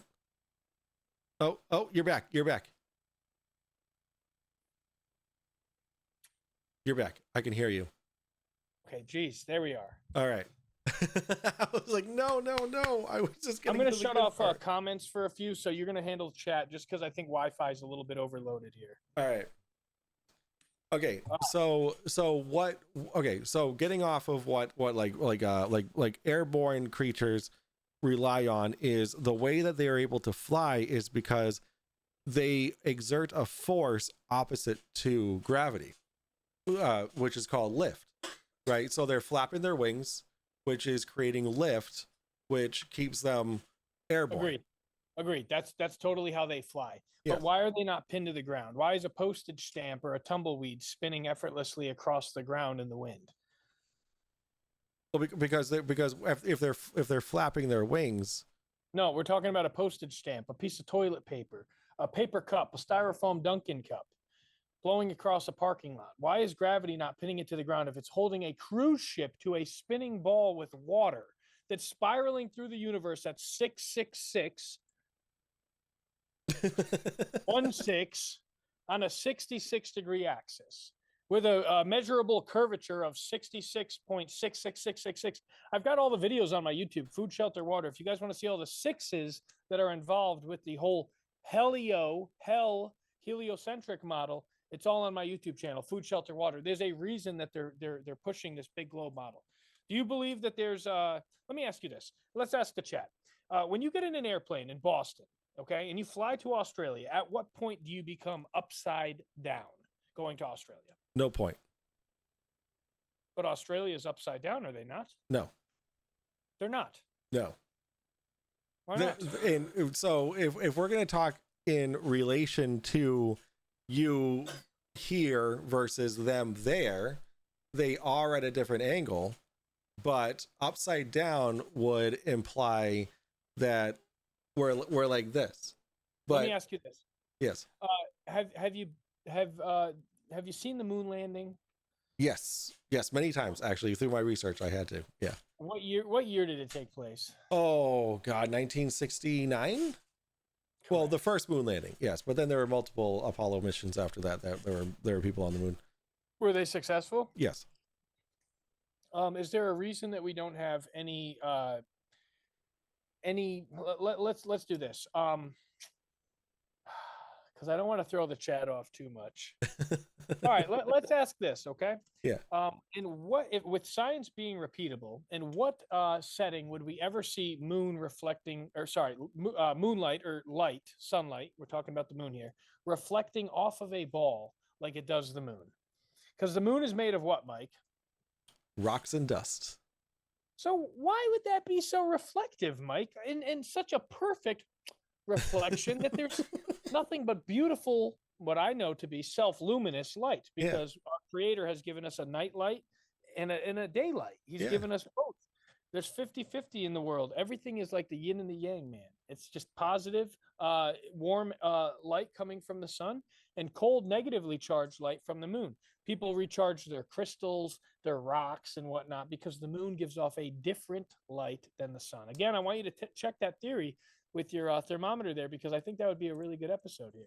It would be, and actually, that's one of the experiments that I want to do for my channel. Exactly that is get a very controlled environment where we can have. So if you know, I don't want to dox myself, but I live in a city-ish area, so there isn't a whole lot of like straight up moonlight that I'll be able to see. I'll have to go into like my hometown of Groton to like really get an area that's not littering, whatever it is. Pollution, yes. Yeah, light pollution. There we go. So I definitely want to do that experiment. However, what we have to keep in mind is that the amount of light that is reflected off the moon is from the sun is only 11% of what the sun. Tell me again, when dirt or dust or rock ever reflect light down here? So let me tell you, all of the pictures of Earth from space is reflecting. Pictures or images. So let's go over the difference between pictures and images here. So there were pictures taken from the Apollo missions in 1972, 1974. One of those. What they use to take those pictures? A Hasselblad film camera. That's what they tell us, right? Now, do you know the exact science behind that Hasselblad camera, or did they just tell us it's a Hasselblad that was built for space? Well, the film was definitely built for space, because not all film can be used in a vacuum. Oh, I'm sorry. You know what? I'm not going to use vacuum. I'm going to use a very low pressure system. So is space a vacuum, Mike? It is not a vacuum. It's not. It is not a perfect vacuum. It is a very low pressure system. It's a low pressure system? Very low, incredibly low, where there's like one hydrogen atom per kilometer or something. It's insanely low pressure. So why do so many people believe space to be a vacuum? Because it's easier to just teach it that way. But if you actually look into it and take a physics class in college, it's easier to teach people the wrong way. I mean, if you understand what a vacuum is and then see, oh wait, there's all this shit in space, you'd understand that is actually not an actual perfect vacuum. Meter per square meter what is that, cubed is a hydrogen atom per meter cubed, apparently. Simpler to explain down to simple minds. Yeah, there we go. Sheppy's got it. So So let me ask you this. How come every time we see a rocket take off, the rocket's trajectory is never going straight up? How come it is always curved, almost as if it's riding against a firmament or a dome or a impenetrable stratosphere that we cannot escape because our creator has put a dome over us like Sandy's house from SpongeBob? How come the rocket path constantly, every time SpaceX or NASA takes off with another rocket or mission, it always holds that big curve up there in the sky? Can we explain that? I thank you so much for bringing that up. Of course. Because most, actually all of the rockets that go up are releasing some kind of a payload, such as a SpaceX has delivered their internet service, Starlink, into space that way. Because to go into orbit, right, of the planet, like geostationary orbit, whatever, what you have, you have to go up and during and through the curve of the Earth to be able to get to the altitude. Through what curve? Through what curve of the Earth are we going through up there? Well, I mean, so let's pretend that the Earth is a sphere. Well, no, it is a sphere, but allegedly, according to all of you guys and your viewers. But you just said the rocket's going up there. Something about a curve. What curve are we talking about up there? So we have to go with the curve of the Earth, right? If we're going to go into orbit, right, we have to go with the curve of the Earth. So if we go up and then, where's the curve, Mike? I listen, man. Mike, where's the curve? Deflection isn't going to get you out of this one, man. So, how is that deflection? I'm asking you how a rocket's flight path is always curved, and you're telling me that it's going with the curve of the Earth. Because it has to go with the curve of the Earth. If it's going to go, where's the curve? Where's the proof of the curve? With the rocket. Going. That's your argument. Then we're in trouble. With the rocket, because it has to. Because if something's going to go into orbit, you have to go with the curve of the Earth. You have to go. So if I'm going to throw a baseball with the rotation of the Earth into the sky, I've got to attribute the curve into that model. If I'm going to play catch with my son, I got to make sure I go with the curve of the Earth to throw the baseball to my kid. No. Well, it would just be a smaller model, right? It's not a rocket. Yeah, I mean, we don't live on a baseball. Like we live on the Earth. We basically do. We live on a baseball, according to your beliefs. A very, very, very, very big baseball. Yeah. What's the speed of the Earth? The speed of the Earth is 15 degrees rotation per hour. Giving me a measurement with miles per hour. If you mean a tangential speed is 1,000 miles per hour at the equator. That's a tangential. It's not the actual. We measure rotation. Can you just give me an answer for speed of the Earth? 15 degrees per hour.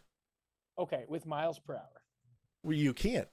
So tell me what miles per hour does your second gear go in your car? Well, it would be a measurable limit to some extent with the transmission's structural integrity of what it could handle with rotations per minute powering the motor to the transmission. There's so many other variables. I'm asking you, if you take a moment to Google the speed of the Earth, what will you get if you look at Wikipedia per se? Do you know what the speed is? I know where you're going with this. Tangentially, it is 1,015 miles per hour tangentially. That's the spin. That is if you take 1 point on the equator, as if you take 1 point on the equator and continue to go into a straight line, is 1,000 miles per hour at the equator. Okay, so what is it measured at that we're traveling through space? What does Wikipedia tell us? 1 degree per 365 days. What does it tell us with miles per hour? Well, you're telling me that I'm deflecting from questions, but here you are giving me all these different degrees. Like using kilometers. It's like using kilometers when I'm asking for miles per hour. Because that's not how rotation. Discredit what I want to say. 66,616 miles per hour. That's the number I was looking for. I'll give you what you're looking for. Yeah, for Shine. You know what NASA means in Hebrew, Mike? It does not mean deceit. Deceive or beguile. And what makes you say that? Because I didn't mention it and you already tried debunking it. What makes you say that's not what it means? And I just figured out who you remind me of, dude, because I'm very good with finding out. You're going to love this. Yes. You've gotten it before. I know it. Seth Rogen. No, unfortunately, no. But that would be a good one. You remind me. I don't want to get the name wrong, but you remind me of one of the Impractical Jokers. Oh yeah, is it? It is not Q. Obviously, No, it's is the it other Sal? guy. Sal, He's the yeah, Sal. There we germaphobe. go, Not Sal. yeah, Yeah, Sal yeah. the You don't. germaphobe. Yeah. Yeah. You don't give off the super like beta male vibe. He does. He's a little wuss. He doesn't have any testosterone. That's another thing they're taking from our country. Let's move forward with food. Can we move forward with the food that they're feeding our country? Yeah, sure. Yes, absolutely. Okay. Do you know what the most commonly found pesticide is in our tap water in the United States? The most commonly found pesticide, is it Yeah, fluoride? it's not. What is it? Atrazine. Atrazine? Atrazine, baby. And if you want to Google it, you can go ahead, just look up atrazine side effects. But atrazine is a pesticide used on our crops. It's banned in almost every other country. And what it does is it actually compromises a man's testosterone, and it promotes estrogen. And what they want is, they want some men that are not so manly and tough, like our later generations have been. And we look into like the Chinese government, they're like juicing their guys up with testosterone, and they want like the manliest men in their uniform they can. Where we've got, of course, all the genders and varieties like Baskin Robbins here in the United States. It's actually, I mean, everywhere. We're going back to Roman times. I mean, that's All right, let's go to Roman times, okay? you know what? That's the extent of my knowledge of that. So I would not be able to speak on that. But if you have stuff to say about it, go right ahead. There's a saying that dates back to the Roman Empire that if you give the people bread and circus, they will never revolt. Now, could you maybe try to simplify that for the chat? Give the people bread. Hold on. Give the people bread and what? I got to grab a beer. All If right. you give the people bread and circus, they will never revolt. Oh, Does that I make a little bit see. of sense to you? So basically, what you're saying is that if we give the people distractions, then Correct. yeah, okay. Now, what would be the bread and the distraction, the circus of today? Could you try to maybe give me some examples of, within 2024, what would be an example of a circus? Or if you give them bread, what's the food in the circus that we're getting today? That we're getting today, or that we wish that we were getting? They're feeding it to us, right? We've always got a football season, a baseball season, a tennis or NFL or a Super Bowl or hockey, everything. There's always Well, that's a another circus, season yeah. coming. Say Well, again? That's a circus. the Red Sox. I mean, that's a fucking circus. If you ask me. But ultimately speaking, that's our circus, right? We've always got a new iPhone rolling out every September. We're always excited for the next thing, the next thing. Do people in the chat believe there's more to live for than working a 9 to 5, working the slave system until you're in your 70s?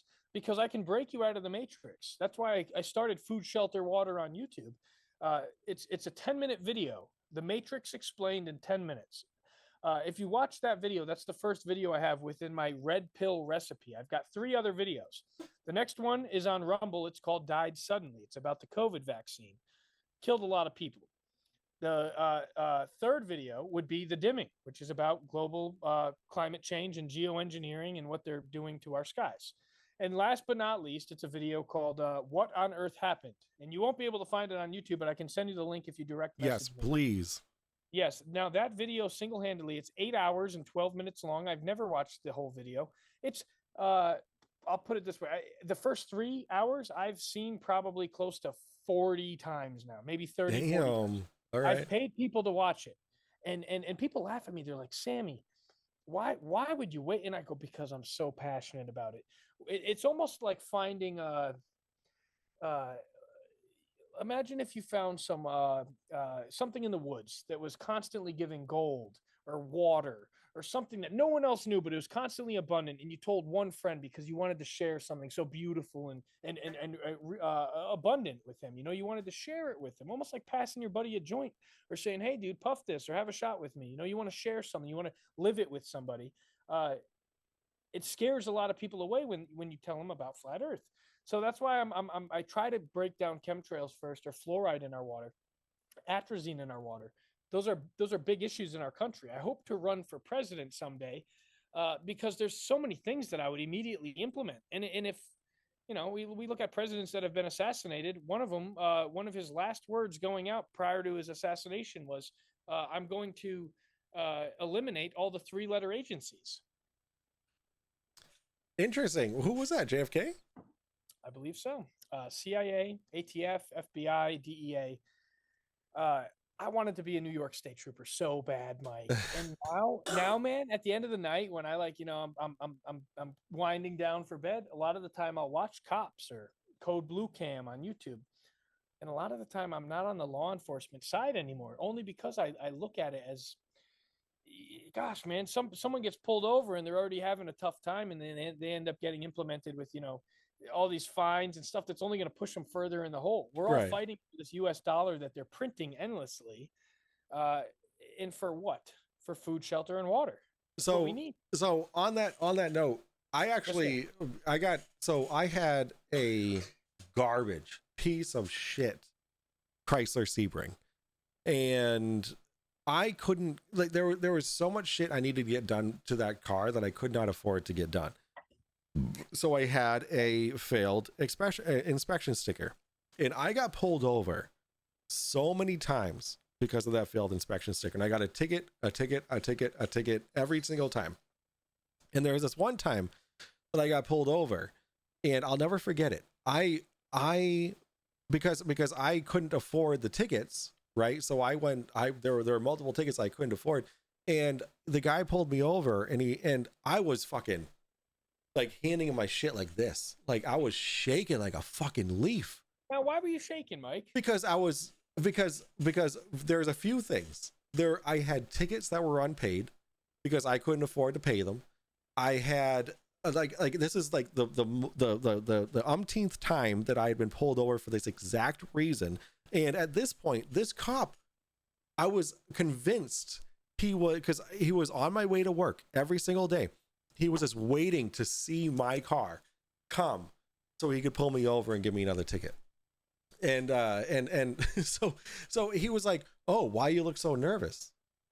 Like, I was like, "Because I know I'm going to get another ticket for this exact reason, and I can't afford all the tickets that I've already gotten for this issue. Like, I can't afford the first. So why will the second and third make sense for you?" Yeah, exactly. It's almost like our prison system. I mean, there's a reason that the statistics are against you if you get out of prison here in America, opposed to another country where they actually rehabilitate you into, hypothetically, a better person, or somebody who's changed, somebody who's willing to do good in their life now and no longer break the law. But we see too much of that in America with our judicial system. Let's get into words again. The word government. Do you know what the word government means? I have a feeling you're going to tell me. If you break it down, the word govern would mean what? If we could give a synonym for govern. I would say, I mean, I don't know what synonym. Mike, if I governed you and your finances, what would that mean? I mean, you control it. Control. Let's use that. Control. So govern, let's change the word govern to control. And the word meant. Well, Mandy says government means crooks. So. Oh, that's funny. But it's, I'll tell you this. The word govern and meant together. Control. Meant or menti, control mind. Yes, I have seen that. Yes, control minds. Yes. I've definitely seen that. Are you still looking at chat? I am not. I can pull it up, however. All right. I can summarize it for you. Okay. Taxation is theft. LMAO says Mandy. I mean, this isn't the Boston Tea Party over here. But taxes are a little insane. I have Sean Hawkins saying the federal limit for atrazone is 3 ppb, which is part per billion. Parts per billion. Now, atrazine, no matter what is regulated or allowed within our produce, why is it getting sprayed on our crops if it can literally crush or destroy testosterone and promote estrogen? Why are those the side effects? Why are they pushing drag queen story hour at our kindergarten classrooms? See that's another topic for another day. Let's talk Maybe about on the word television. Ooh, all right, go on. Break it down, Mike. How do you say the word? If you had to teach a 3-year-old that word. If I did, oh my god! When I think of television, I think of Teletubbies because that's what my son is fucking obsessed with. Well, He I'm loves the still obsessed Teletubbies. with Teletubbies. So Yeah. we got that in common. Vision. Yes. Just got to say it a little slower, man. Television. How about the word solar system? Do I have to say that one slowly too? So, Soul lure system. Yeah, man. It's totally bizarre to believe that we are spiraling through the universe. Let me ask you: do you believe that we're in a closed system or an open system while we're spiraling through the universe, according to the heliocentric model? Are we in a closed or open system? we are, I mean, that's a loaded question. I believe that we are enclosed in our universe. But in the sense that you're looking for, I'd say that we are in an open system. An open system.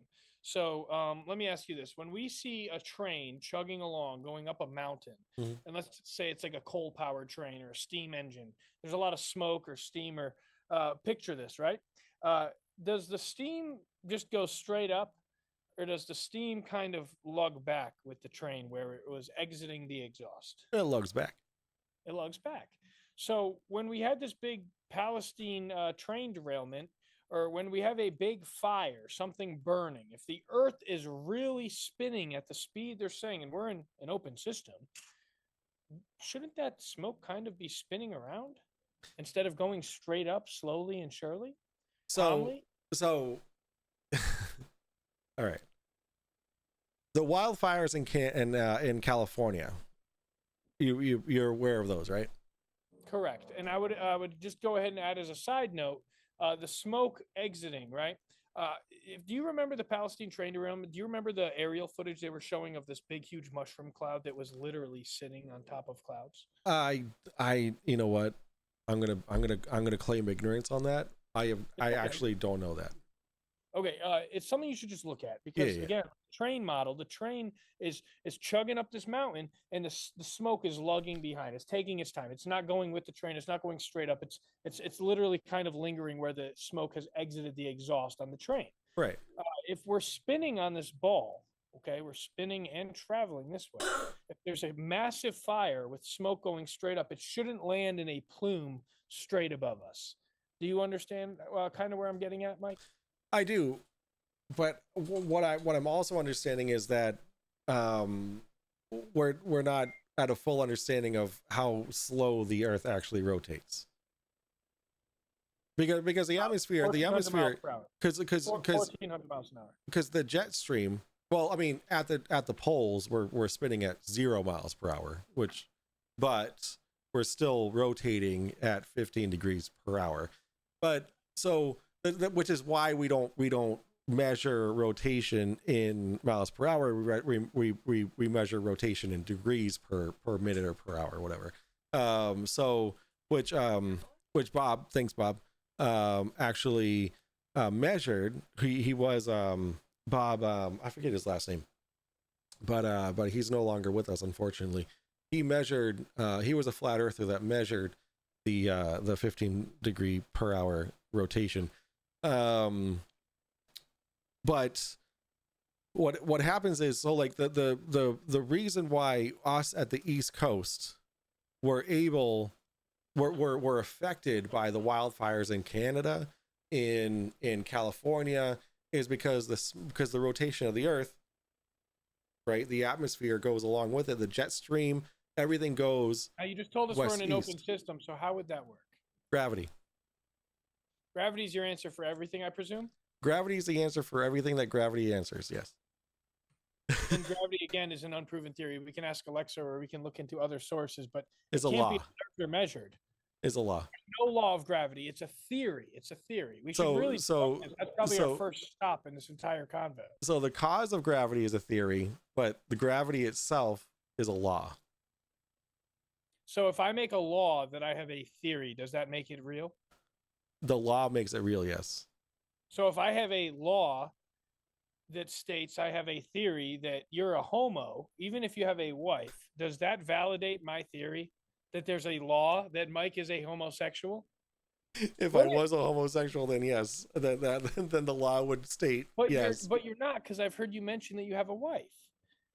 But that So that would discredit my statement, right? Because there's valid, irrefutable proof that you're not a homo, right? You're married. You got a wife, you got kids, whatever. We don't know. But so where do we draw the line when somebody comes up with a theory? we draw or the a line law for a theory? at a measurable, repeatable, We like the can't measure or observe gravity. Cavendish, the Cavendish experiment does prove gravity. Is this the experiment with the spring? With the tension bar, yes. The tension bar. So if I mix water and olive oil together and they separate, what is that? It's called density. And if I drop a rubber duck in a swimming pool and it floats, what is that? That's called buoyancy. And if I drop a bowling ball into the swimming pool and it sinks to the bottom? Density and buoyancy. And buoyancy, right? They're both at play. Yes. So why is gravity not at play? It is pulling the gravity. Is creating the pressure gradient that would be required to create such a measurement of buoyancy and density. Okay, so do you think there's measurable curvature on my beard? Do you think that is flat in sea level or sea curve? I think that it is a minuscule, a immeasurable level of curvature in that Really? tiny glass of beer. Why the fuck would that be if water always finds a flat level surface? Tell me. Well, you're That's adding science, and that's valid. That's valid. You could look it up. You're adding the word flat, which it's not. Water's not flat. Right. Water is level. And Water's when okay, so we'll take flat out. Yeah, in the context of water over the earth, water is level. Level is curved. What? Level is curved. Yes. Now, if I was putting a countertop in my kitchen, what would I use? What is it called? A spirit level. I would use like a 3 meter level. I'd use a level to make sure that I'm putting the countertop or the tile floor or whatever level, right? Yes. And what does it use, Mike, in the little bubbles? What does it utilize in those bubbles to verify that you are in fact level? What does it use? It uses a bubble. Where's the bubble formed from, Mike? Where's a bubble formed from? Air? I don't know what you're getting at. What are if I'm putting a countertop in my kitchen and I'm using a 3 meter level, a big stainless steel level, you drop it on the countertop, yeah, and it determines the angle that you're placing your tile or your granite your countertop on. What are these little tiny windows exposing, the bubble? What are they filled with, Mike? Liquid or water. What would we attribute it to? Say again? Water. Ooh. So if we're using water to find level, whoa, what's going on here? I'm sharing what level actually is. Okay, but that doesn't disregard the fact that a level, in fact, uses water because water always finds a level. Correct? What does that show? What does what show? Exhibit A to C is what? I'll be honest, and I'm not trying to retract from whatever you're showing, but my brightness is all the way down only because I'm running at like maybe 20-30% battery. Gotcha. All right. But can you explain to me what we're talking here? Hide the creator. Whoops. Whoops. Sorry, wrong screen. Oh, you're good. All right. It's dark on my screen, but okay. So what are we looking at here, Mike? Hold on. So, but can we at least agree that water finds a level or no? We can agree that water finds its level. Yes. Okay. Thank you. But in this case, as you can see, the level line goes along with the curve of the Earth. And where is the curve, Mike? I mean, technically everywhere. So let's Mike, answer that question. Where's the curve? Show me the curve. Bring me to the curve. I'd love to go to the curve. Can you take me? Is it in Boston? It's actually, I'm gonna blow your mind. It's fucking everywhere. Well, let me stop sharing because I lost you on the hold on. Now, lasers disprove this curve you're talking about, and the measurement of 8 inches per mile squared is easily debunked. Water always finds a level. We've agreed on that. Okay. So please tell me where the curve is. Where's the curve, Mike? The that's the curve is everywhere. What are you talking about? If I were to show you where the curve was, what would in your imagination, what would that look like?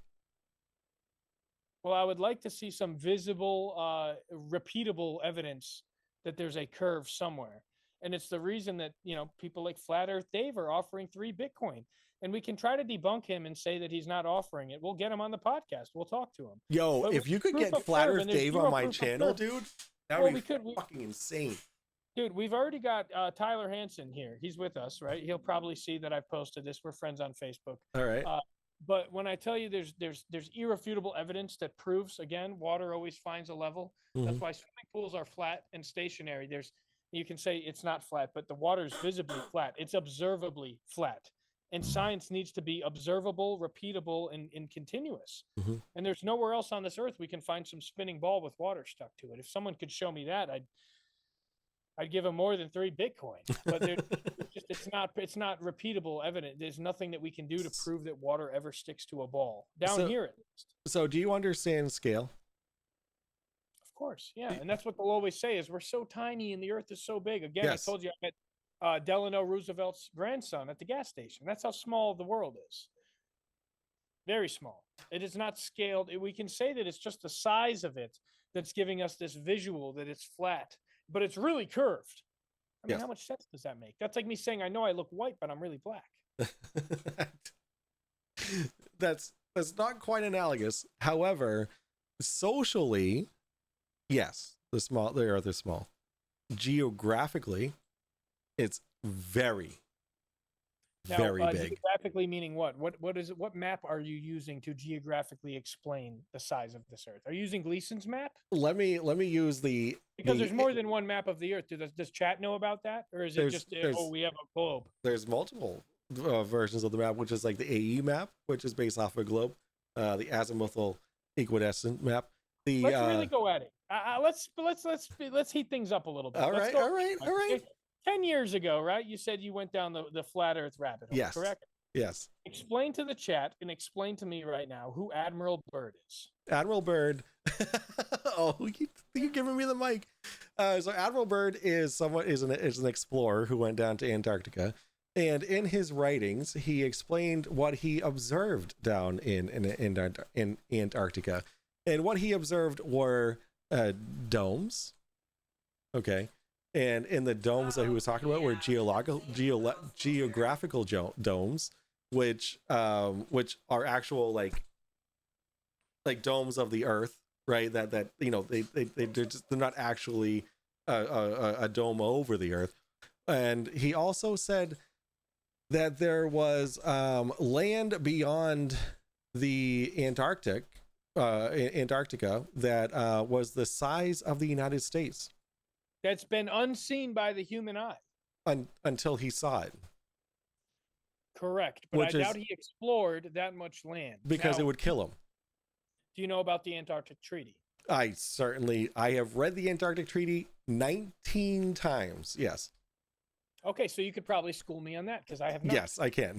Can you tell the chat what the Antarctic Treaty dictates? What kind of regulations it states? I can tell you what it does not dictate. It does not dictate saying that you cannot go. It does not say that you cannot go. Yes, you do have to have permits to go.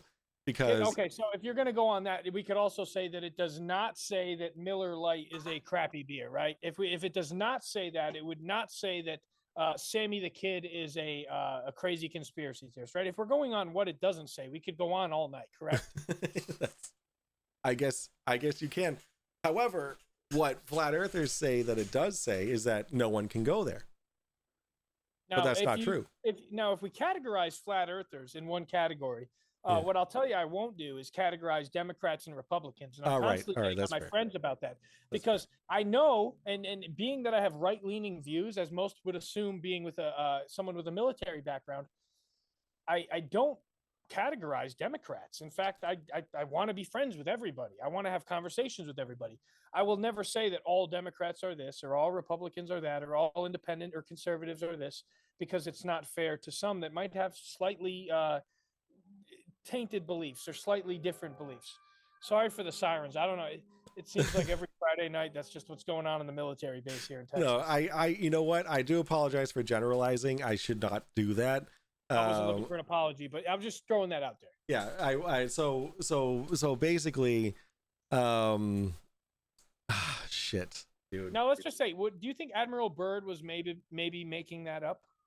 I don't think that he was making that up. However, I do believe that he saw a land that was gigantic beyond where his boat landed. His boat? Yeah. Now, he wasn't flying in the story you read. Oh, well. I read the Antarctic Treaty a bunch of times. I didn't. So either That's way, totally cool. Either way, it was also south of the or beyond the South Pole, which is what he was saying. But if you look geologically at the size of Antarctica, it's bigger than the entire of the United States. Now, how can we validate that those maps that we've been literally spoon-fed, Mike? Because we need to have some critical thinking here. How can we validate that those are literally sizable and compare and just validated that they're real sizes? Well, we can. Maybe Africa's half the size of what they tell us. I mean, we could go to cartography school and become a cartographer. I still don't think that would give us any proof of curve, and that's what we're trying to look for here. Now, Admiral Byrd came back and said that there was land the size of the United States that should appeal to young explorers, young adventurous explorers. Do you know what year that interview took place? I actually don't know what year. It was, I know it was, it was in the 1800s, right? Or was it the 1900s? 63, man. Oh, 1963. All right. 1963. No big deal, man. We're mixing up dates. It's okay. There's plenty of numbers you've got to remember throughout the day. But Admiral Byrd came back in 1963 with Floyd Bennett, and they both explained these alleged stories. The diary came back. So I should question all this too, because I can't validate that I was there. I wasn't. I'll question everything. And I think that's something that we should really hold true to on your show, is questioning everything until there's valid, irrefutable proof, right? Like, we can say that we're both on a podcast together or a live show right now. That's valid. We can say that. That's valid. We can't back everything that Admiral Byrd has said because it could be tainted. It could be rewritten. Now, when Admiral Byrd came back, we had just a few short years, and NASA landed on the moon. So instead of looking around us, where a lot of, I guess, flat earthers would be looking at the Antarctic ice walls that hold in our oceans, everyone starts looking up. Everyone starts believing in Star Trek and Star Wars. And what else do we have? What other? I don't believe in that shit. What are all these other space shows that came out? Intergalactic freaking everything was space. The DeLorean that came out. Yeah, because it was cool. It was okay. Cool. So when we talk about televisions, there's a Google patent that I can pull up for you guys if you'd like, that states that televisions ultimately hypnotize us. So if you've ever jumped or had a jump scare from a scary movie, it's because you were under hypnosis. And I know a lot of people, all they watch is Fox News all day long. Ugh, it's disgusting. Them, but they just, is this an R-rated show? Can I say something slightly vulgar? Absolutely. I know so many people that just jerk off to Donald J. Trump, and I'm not one of them, and I never was. Now, I served in the United States military under Trump, but I never jerked off to the guy. I never loved him like that, and I don't rely on this man to save me in November. I rely on my own survival skills and my own athletic abilities to continuously give myself food, shelter, water. That's why I've named my YouTube channel that. Food, shelter, water, yeah. I'm not going to rely on an election that's already been previously clearly, inevitably rigged. Right. I'm not going to count my eggs before they're hatched and just rely that Trump's going to fix the economy and we're going to be all happy-go-lucky. So the television is constantly programming us. How many people in the chat have a grandmother or an aunt or an uncle or somebody that says, I've got to watch my program? I'm going to go put on my... Yeah. Okay, so... my grandmother, her programming was just playing fucking backgammon on the Atari. Which is nothing wrong with that, but if you're watching you know, The View, or you're watching Fox, or Ugh. something that's totally right or left leaning, it's obviously ultimately going to give you some left or right leaning views. It's going to give you some hypnosis, which again, there's a Google patent for it. There's a reason they push televisions moving into our homes. So not long ago, do you know much about Tataria?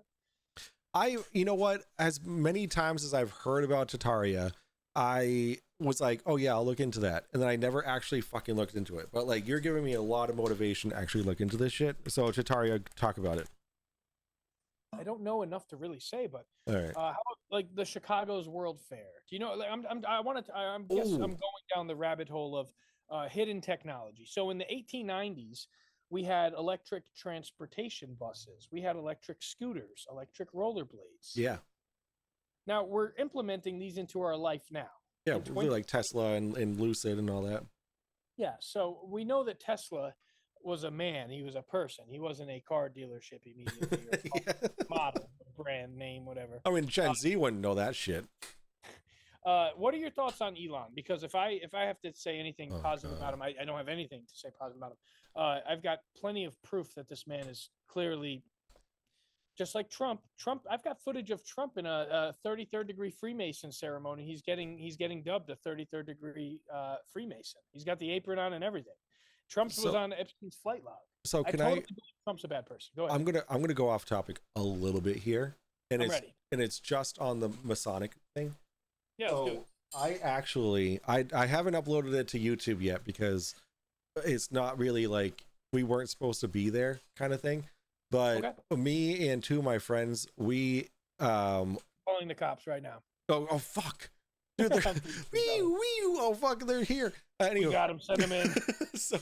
so me and two of my friends, we actually investigated, like paranormally investigated, a Masonic lodge locally in New Hampshire, which was really interesting. And there Just is so this, you know, we haven't dabbled into that yet, yeah, but yeah, I'm right there with you with all that stuff. Firm believer, and I've seen some stuff. So I yeah. love that you at least have seen spiritual stuff take place. You know what? As much as I'd love to tell you that there was spiritual stuff there was none. But That's fair. but it was cool getting getting a first person view as to what a Masonic lodge looked like, and boy is it fucking ritualistic. Like holy shit. Actually, you know what, I hate to go off topic here, but I feel like if you have time, then I have time. I've got plenty of time. I'm going to take a quick restroom break. I'd like everyone in the chat, if you're still with us, comment either your lucky number or the town or state that you're in, just so we can kind of get a feel for who's in the chat, who's still interacting with us, because we'd like to keep you guys part of the conversation. I don't currently have the chat pulled up. I'm going to take a quick about 60-second restroom break. And yeah, no problem. Fantastic. Jesus, this guy's a better fucking content creator than I am. Fucking engaging chat and shit. 666 is my lucky number. Why are you talking into a water purifier?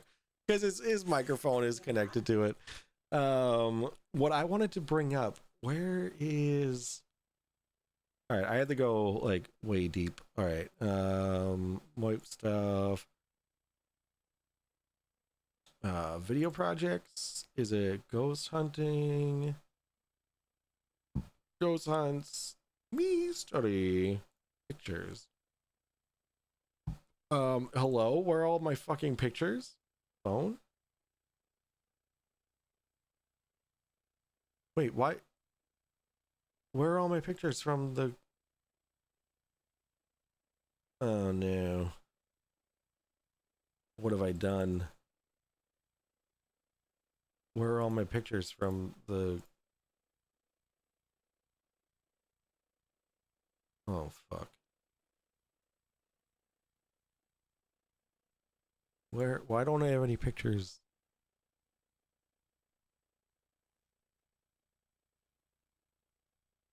What did I do with them all? All right, you know what? We're gonna go into here. Nextcloud backup, photos, 2024. I don't know what I did with all the pictures from. Let's see. What I really want to show them is is this right here. Like, this room was fucking insane. All right, are you back? I'm back, sir. All right, I'm gonna just screen share with you real quick. This is what I saw at the Masonic Lodge. See, you can pull up screens. This is great. Yeah, this is like this right here. This was the main ritual room.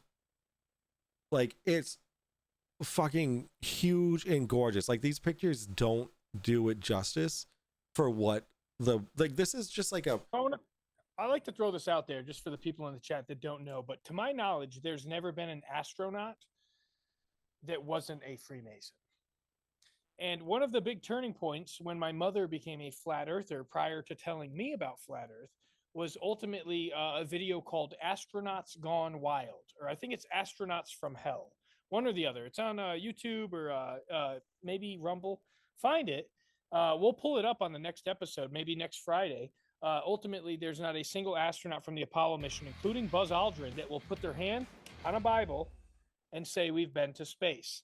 Now, the interviewer was actually punched in the face by one of the astronauts, and it wasn't Buzz Aldrin. It might have been, actually. But one of the astronauts who was getting interviewed ended up punching this interviewer in the face, and he didn't even want them to say we've been to the moon.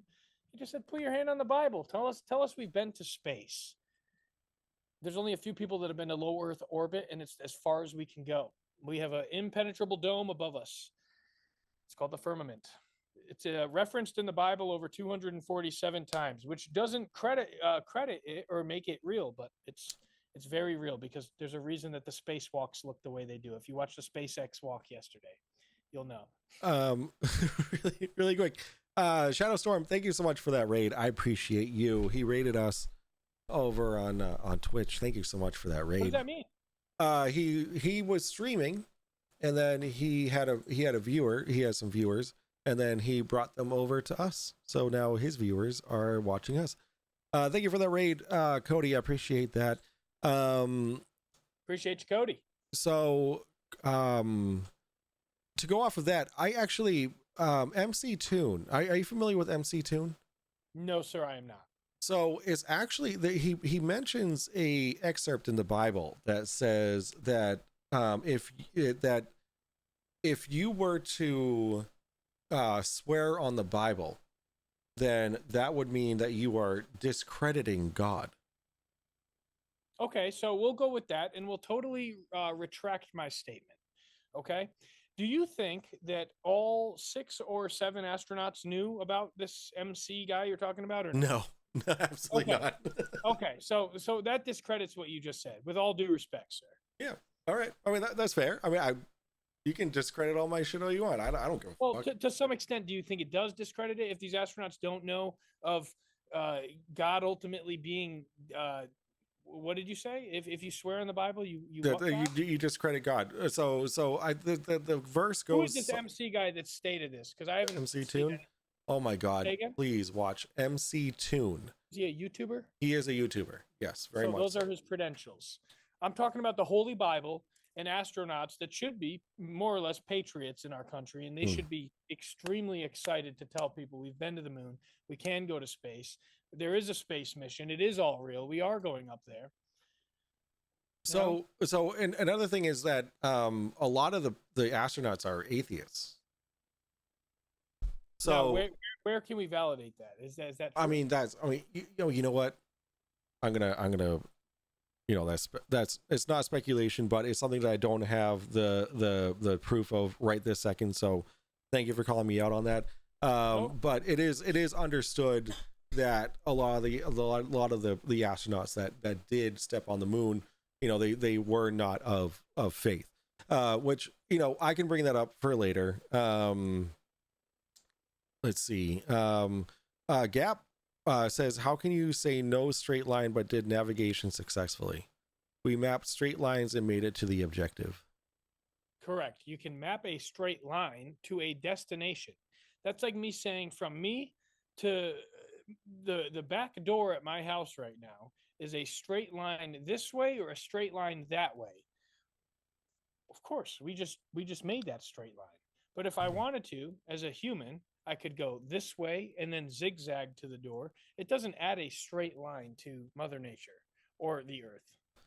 Again, there's no measurable curvature. So once we can prove curve, that'll totally debunk the things that I'm saying. Again, if people really believe there's a curve on top of my beer and it's curving up there, and that the swimming pool behind me is curving the water, okay, a horizon is what, Mike?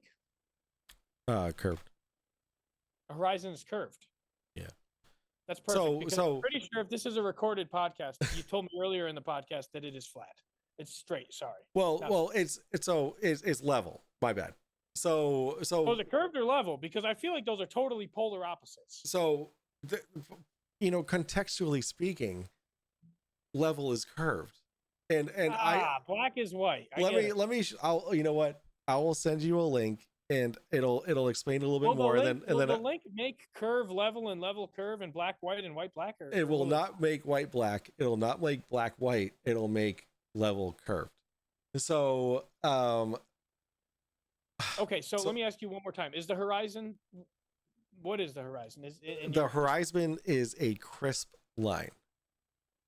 Is it straight and level, or is it what we see at our elevation off of the Earth? Let's go. What do we see? What do we see,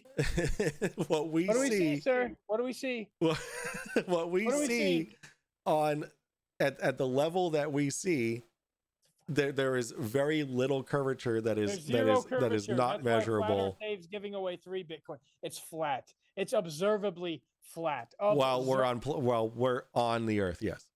Do you know where Kenny Bunk Maine is? That's where I just moved out of. Okay, I was living almost on the beach. I was at the beach all the time.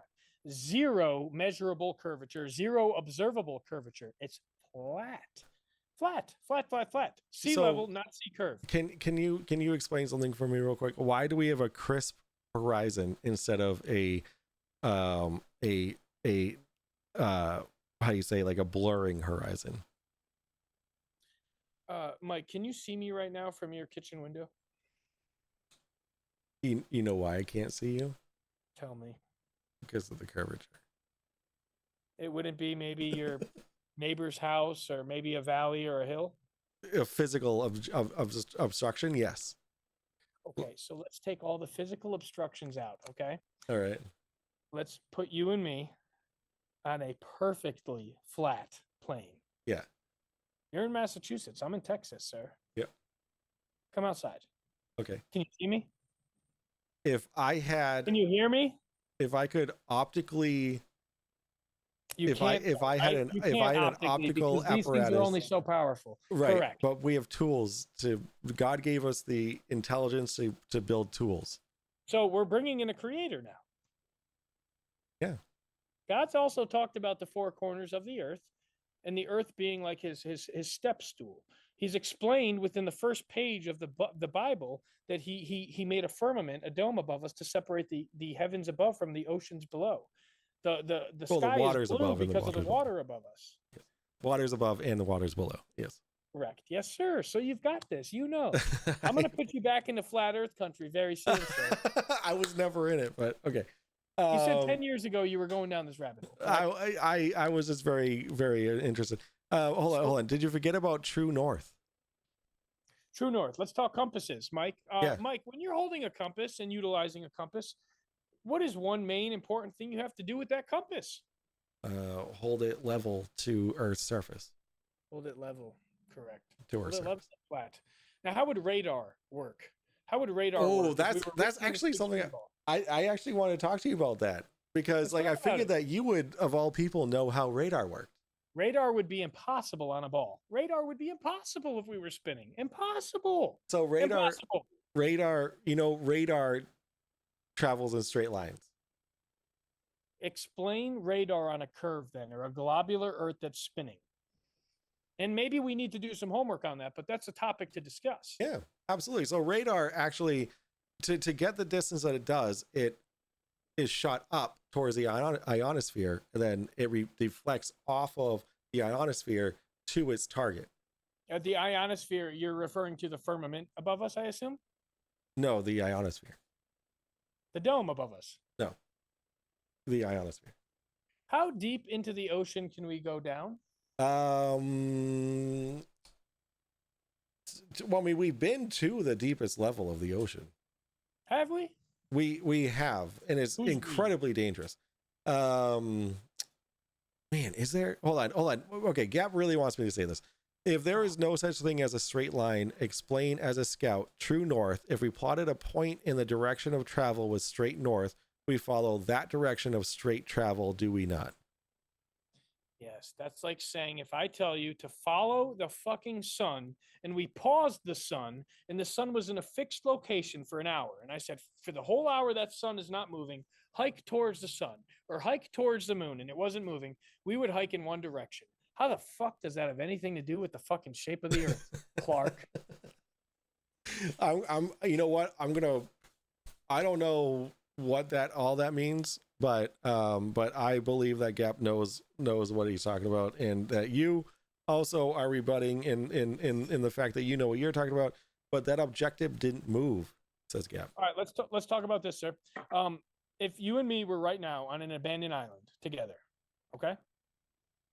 How would you prove to me, or let me ask you this. Let's just say that we're both newborns on this island, okay? And our parents die when we're 8 years old. Before they can teach us, we're on this big spinning ball. At what point are you and me going to be on this island and tell ourselves, hey, man, it kind of feels like we're on a fucking big spinning ball, dude? Clark, was he... Okay, I'm not going to read that. All right, really quick. We as a society have let's go with the creator thing, because this is actually my favorite point, okay?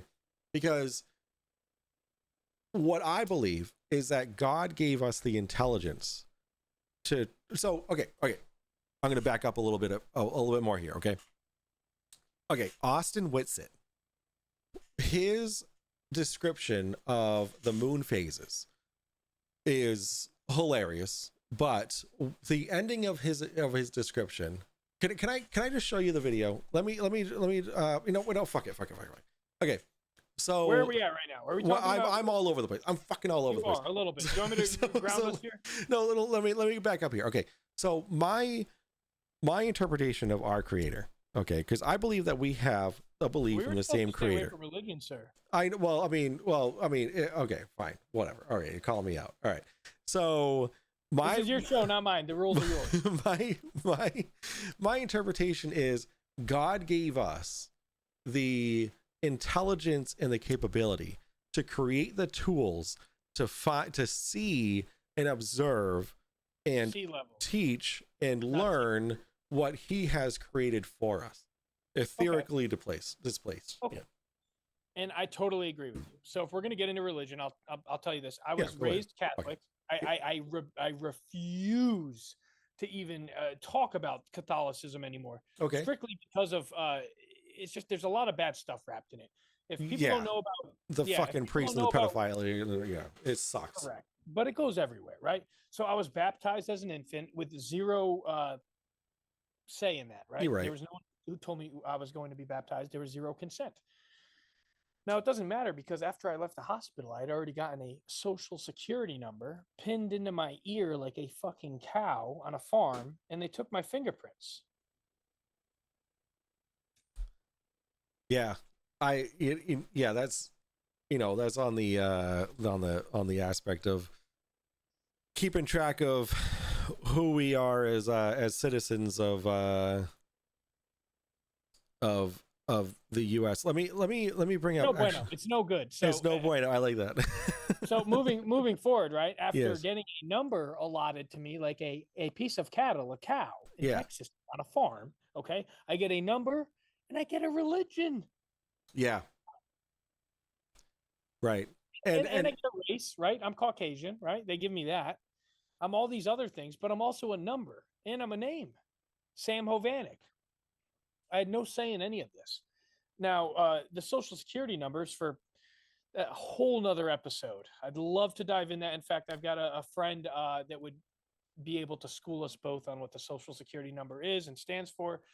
down to your name. When you capitalize your name in all capitals, you're a business or a company, and when you don't, you're just a person. It's crazy the details you can get into. But when we're born into this earth, man, we're immediately born into a slave system, a 9 to 5. Go on. I'll let you take the mic. All right. So this is a video. I'm actually gonna share it with you, as it's also on my screen here. Let me share this. This is really quick. This is Austin Whitsitt explaining what he sees, what he understands the moon phases to be. Who is this guy? So this is actually one of the pioneers of flat Earth. Like, he is like the. Okay, so let me just ask you this right now, because for one, this is a little bit unfair because I can't pull up any other refutable evidence. You know what? But, You're right. well, I just want to say, because I can go on and I can push out that there's people that are globers that have become flat earthers, right? Or people that were really opposed to flat Earth, right? Here's the thing. Most people are flat earthers and they just don't know it yet. Because I was a flat earther my whole life. I didn't know it yet. Okay. And after 3 years, you'd think, Mike, that someone would be able to, hopefully you're the one, put me back on this globe. Are you saying that I can save a flurf? Are you kidding me? Well, and that's another thing, is like a lot of people call it biblical Earth. Again, it's referenced in the Bible over 247 times. There's irrefutable evidence of zero curve. And that's why you and me are having this podcast on this beautiful Friday the 13th. It really is. It's because that there's still question behind it. Okay, there is. It's not because I watched a 20-minute YouTube video last night and I think I could be on your podcast. I've got ammunition. I'm ready to go. We wouldn't have been going on for how long has this fucking call been? Quite some time. I've been live for 3 hours, so trust me, I know that you know your shit. Excuse me. Where I was going with that, I was unfairly bringing up a screen share, and next time, maybe you can bring up, of course, and we'll smooth out some kinks. But what I'd like to say is, are you familiar with the term controlled opposition? Yes. Okay, so let me ask you this right now. I don't know what Twitch regulations are. I don't know how R-rated we can get, but I know on YouTube that if you and me were live streaming and we started maybe taking part in some activities that Joe Rogan takes place in, we'd probably be shadow banned very quickly.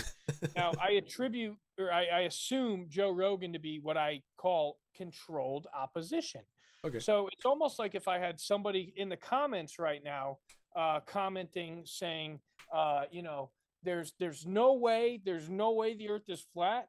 But we also don't have any real photos, and water always does find a level, and gravity's fake, and Sammy the Kid is right, and this and that. It would almost be kind of fishy or eerie. You'd be like, okay, why is there someone in the comments backing all this? He's still saying that we live on a globe where it's not flat, but it's a level of opposition that's controlled. Where, again, Joe Rogan, he's allowed to talk about a lot of stuff. He stays away from flat Earth. He does. Terrence Howard, in his podcast with Joe Rogan, I recommend that everyone watch it, because we're right now living in a 3-dimensional reality, but there's 9 dimensions. Okay, there's 9. We're not experiencing all 9. We're experiencing 3 right now. Okay, but there's 9 around us. Yeah, that's why there's 9 numbers. And once you start to tap into your third eye, your pine cone in your forehead, you'll start to realize that you can talk to the future version of yourself. You can control your dreams. When my vibration's high enough, I go to sleep at night. I don't just go to sleep to dream. I go to sleep to work. I can work out real life problems in my head while I'm sleeping that I'm working on in day-to-day life when I'm consciously awake.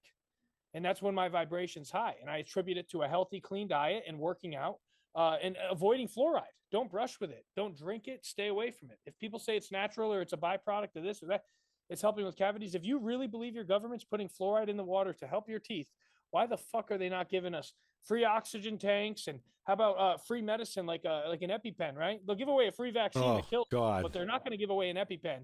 Don't even get me started on the fucking EpiPens and the insulin and all that shit. What are you allergic to? You got all that stuff? I haven't. My God, dude. You really are Sal or whatever, Impractical Joker there. I do. I have a bee allergy, and if I get stung, it's all over. Bee? Is it a fucking bee? I'm fucking with you. You can't see that shit. I'm only messing with you, sir. So really quick, Gap says he would plot points on a map, a straight line of travel to said stationary objective. This objective was a set point, not moving. This was measured in kilometers. He did it all the time. So his counter argument made no sense. He traveled in measurable straight lines of travel all the time. This was the same direction of travel. And then ASK puts a fucking emote of a bee. Nice. Who put the emote of a bee? Fucking ASK. I actually hung out with her this in fucking Pennsylvania this weekend, or this last month.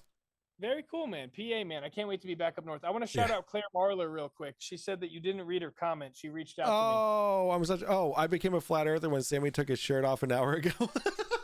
Oh, geez. I didn't see that comment. It was something else, though, that she commented.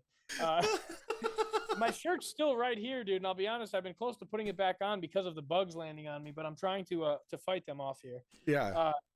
But yeah, going back to Gaptooth here in the comments, the chat, Sergeant Clark, again, for the people that are watching and don't know, he's somebody that I personally know. That's why he's battling this and he's watching this. So first of all, thank you everyone in the chat right now that's viewing this and watching. Thank you. Yeah, agreed. Thank you. Like or tap or share or do anything to help us fight the algorithm. We're not supposed to be talking about this stuff, so it helps us immensely if you can share, comment, drop an emoji, whatever you got. It will help us in the long run. Jesus, you're better at this than I am, dude. No, you're good, man. You're great. I've been doing this for 3 years. No, we're gonna make it 4 great. years actually. And like I said, I'll be back up north soon, so I'm not going to be super far from you. I'm currently in Texas, guys. I'm right outside Fort Cavazos now, but I was stationed here previously. Going back to Clark's comment, again, I know him personally. I don't really attribute the curvature or even the shape of the Earth to a land navigation, which is a military movement that we would do back as scouts. Let's say you're camping at a campsite, your drill sergeants or your chain of command would tell you, you guys need to make a nighttime movement to your friend's campsite 3.6 miles away to 283 degrees southeast. And that's just an example. But we would follow a compass that we have to hold flat, and we would follow 283 degrees, and we'd get there holding the compass flat. That's what I got for a response. Any other comments in the chat? I know it's getting late for probably a lot of you guys. Yeah. People are weeding out. It's it's 12:30 now. Yeah, I mean that pretty much. But we would always make it to the other said point of interest, so it's not a theory because we made it there traveling in a straight line of direction. Correct. And again, I don't know what kind of substances are being utilized on the other end of that keyboard, but again, I will go ahead and tell you, moving straight in one direction, whether there's a mountain, a desert, a swimming pool, a house, a tree, a cat, a dog, a bird, if you're moving from one campsite to the next, whether you're traveling through a desert, a jungle, or a mountainous terrain, you're traveling in one direction, you're looking at a compass that you're holding flat, and you're following a degree, 283 degrees southwest. That's what you do. It wouldn't matter if we're even on an apple, an orange, a clementine, a pear, whatever shape we're on, we're still just following a straight. The curvature has nothing to do with it. Let's move on because we're going to get on a topic. It's pointless. Very redundant. You said no such thing as a measurable straight line, though, but we did it all the time. So he's mentioning this straight line theory. That's like saying, you guys, you know what? The Earth is flat because I have tattoos. It has nothing to do with it. Yeah, there's no observable, measurable straight lines in Mother Nature. Correct. There's no perfect straight lines. There isn't. Now, maybe at some point you could find a straight line that's like an inchworm when he's totally extended or something like that. But you're never going to find a straight line that. He's talking about a movement that we're physically making as humans. So if this was the Earth right here, and we were making a movement on this microphone case, it wouldn't matter, no matter what. If we were down here and we were making a movement 283 degrees, we'd still have to hike up this ledge, and we'd still have to move 283 degrees. It wouldn't matter the shape of what we're on. That's why I don't know what he's talking about here.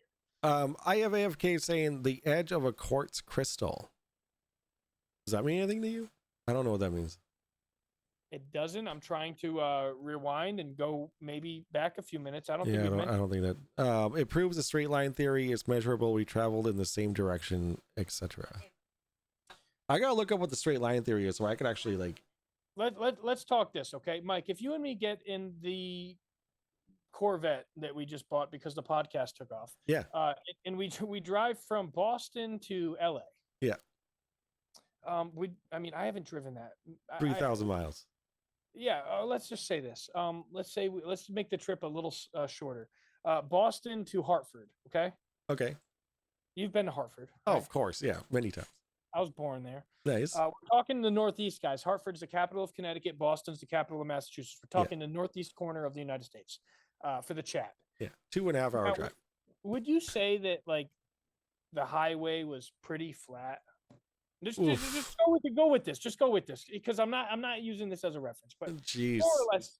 I I mean, the mean, highway moves down a little, goes up a little, but was it there's more or so less? many. My gas mileage would fucking go all over the place. Oh, the edge of a quartz crystal is perfectly straight. All right, I didn't know that. But to answer your question, I mean, with what I would observe, yes. Okay. Now, would that prove that the Earth is flat? No, Why not? that wouldn't prove any shape of the Earth. Thank you. So, with Clark and I being in the Army, moving through campsites or moving through the woods, would us moving in a straight line to go from Boston to Hartford or Hartford to Boston or wherever we're going, would that prove the shape of the Earth? I Would it even remotely correlate? I mean, if that's the analogy that you're going to give me to work with, then no. But I've never been in the military. I've never done Military any kind of is nothing. navigation. If you and me are camping at a campground and I tell Yeah. you, Mike, we need to move 500 yards to the east because there's a brush fire that's too close, or I can hear the neighbors in their tent or whatever. But we move 500 yards to the east. Yeah. Does the shape of the Earth even remotely come into that conversation? Does it factor in? No. And Gap says we Doesn't. It traveled in doesn't. a straight line. This is all about straight line theory, not shape of the Earth. All right. So Whatever, yeah, dude. He drop him. That's just It's pointless to talk about now. It's beyond redundant. We've wasted way too much time on this topic. yeah. If there's anyone else that's still watching and has something credible to say, something that we can actually try to discuss here, we're not talking about the shape of the Earth. I'm pretty sure that's what this whole show is about. Oh, right I see. Gap. What Gap is getting at is that it was said that there's no measurable straight line on Earth. That's what Gap is saying. Is he saying that that's fact, that there's no measurable straight line on Earth? That's what he's saying. Okay. And AFK Now, says. Go ahead. Sorry, no. Oh yeah. All right. So AFK says the naval gunnery manual proves the Earth is a sphere. Send it to me. Yeah. Let's. So. Why has no one sent me that? 3 years I've been doing this. Two and a half, 3 years. Come on now. Naval gunnery It's manual. going to prove it. It's going to prove it. Wow, that's a very, very, very confident statement. She might shut down my whole career tonight, guys. Oof. All right. Cool. All right. Awesome. I actually pulled it up. All right. So let me. It's fucking huge. So I'm gonna have to go through this. And maybe I can pick some stuff out of it. I hate cherry picking. I don't plan on doing cherry picking. But I can definitely work off of this. You said there was not. The U.S. Navy rarely misses, and they adjust for curvature and spin, which obviously means Coriolis effect. If they didn't, they would miss. But I know you mentioned earlier that if I were to bring up Coriolis, that's not something that you're very strong on, which is fine. I'm not well versed on Coriolis effect or the tides and gravity allegedly with the moon pulling the oceans in and out. Makes zero sense to me, but I need to do more research. I don't have the answers for everything. Yeah. What I will go on about is the straight line thing that Clark's going on about. I think it was confused, whereas he's saying that we moved in a straight line to go to a certain destination. Yes, that's totally fact. And again, with the compass, we've held it flat and in our hand, right? We can't use a compass if it's sideways or upside down because it always finds true north. again, I don't think it really has anything. If we're crawling across an orange, a clementine, a watermelon, the shape of the earth, I don't think it really. When you're working on one fixed location, again, 283 degrees, I don't think the shape of the earth comes into hand there. Yeah. All right. Well, I'm getting points that would bring us into a whole different conversations. Let's do it. Fire it up. Let's go. I'm gonna have to admit, it's almost 1 o'clock, and I gotta head out. However, this isn't the end of our conversation. You understand that? Of course. All right. Beautiful.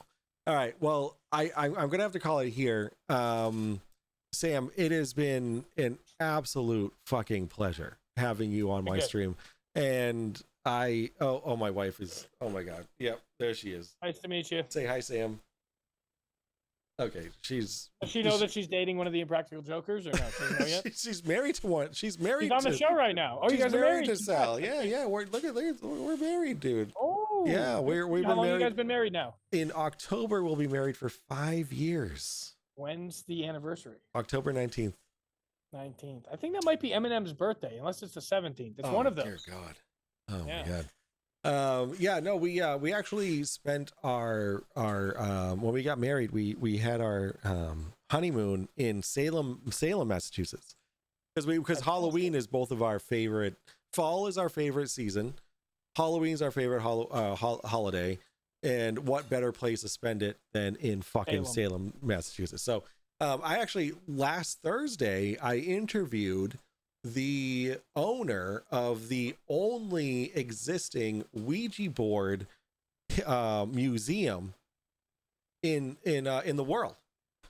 That was such a fucking cool interview. If you're into the paranormal and stuff like that, please watch that. It was so cool talking to that guy. I'll tell you, man, I try to stay away from all that stuff. Yeah. But it's something that I probably would listen to on a live thing. I'd probably avoid it. Yeah. But it's only an hour long. No, it's worth listening to, and I'll check it cool. out, because I do listen to a podcast, and I won't give them the benefit of shouting them out, but I listen to a podcast every single day. I've been listening to it for a few years. It's really opened my mind. It's opened my third eye. It's taught me a lot. But the Salem thing, I actually stayed on the USS Salem as a Boy Scout at like maybe 14, 13 years old. Yeah. I stayed on the ship. I remember, me and my brother, we were both Boy Scouts. We're buying candy at the gift shop. Yep. But Salem, man, very cool spot in northern, or at least New England. Yeah. The people down here in the South don't understand what they're missing out on. Yeah, no, it's like I equate like Salem, New Hampshire, or I'm sorry, Salem, Massachusetts, to like fucking Portland, Oregon. And it's the mindset and the craziness and the oddities and like all that kind of stuff is very comparable, and it's such a cool fucking place. So I actually what I want to do is there's actually an event that's happening around my wife's birthday, which is in the early October, and which is an Edgar Allan Poe kind of like event that's taking place in Salem, Massachusetts. So I'm gonna take her to that for her birthday, and it's such a cool thing. We're gonna go to oddity museums and all that kind of stuff. So yeah, it's we're into all that kind of stuff. The paranormal stuff, like it is called the Drunk Debunk Show. If I can't explain it, it's a bush. I have a shot glass from aliastees.com. If you want to check them out, use code MOIP to get 10% off. They have some really cool stuff, but it's a bush, says ASK. But yeah, please. So to end this conversation tonight, Sam, please plug your stuff one more time, and then we'll move on, and we'll schedule another interview, if you don't mind. Most definitely, sir. I appreciate you. So, a lot of you guys can find me right on Facebook. I'm just Sam Hovanec. The spelling will be HOVANEC, Hovanec. But if you want to find me a little easier, I'm right on YouTube. I'm FoodShelterWater. It's one word, FoodShelterWater on YouTube. If you put spaces, you'll still find me. You'll see my mug and my life straw and my DJI mic somewhere scrolling through thumbnails. So I'm real Sammy the Kid on TikTok, but I'm also a human. So if any of you guys have any personal questions, you want to actually have a phone call with me, FaceTime, or discuss anything via text message, Snapchat, Instagram, I'm always here. Sam Hovanek, Food Shelter Water on YouTube. I'm Sammy the Kid, guys. All right, awesome. All right, well, thank you so much for taking what 3 hours out of your life today and to talk on our show. I cannot express my appreciation enough. I cannot wait to talk to you more, Sam. I hope that you reach out to me again, and we'll talk soon. All right. Most definitely, sir. Great show. Shout out to everyone who's been with us for the entirety of the show. Yes. Thank you for dropping in. Thank you for watching and supporting again, guys. We appreciate you guys for watching. And the Drunk Debunk Show with Sammy the Kid, guys. We appreciate all of you. All right. You have a good one, Sam. Thank you so much. Take care, sir. Very, very nice meeting you, Mike. Thank you. Likewise. All right. Have a good one.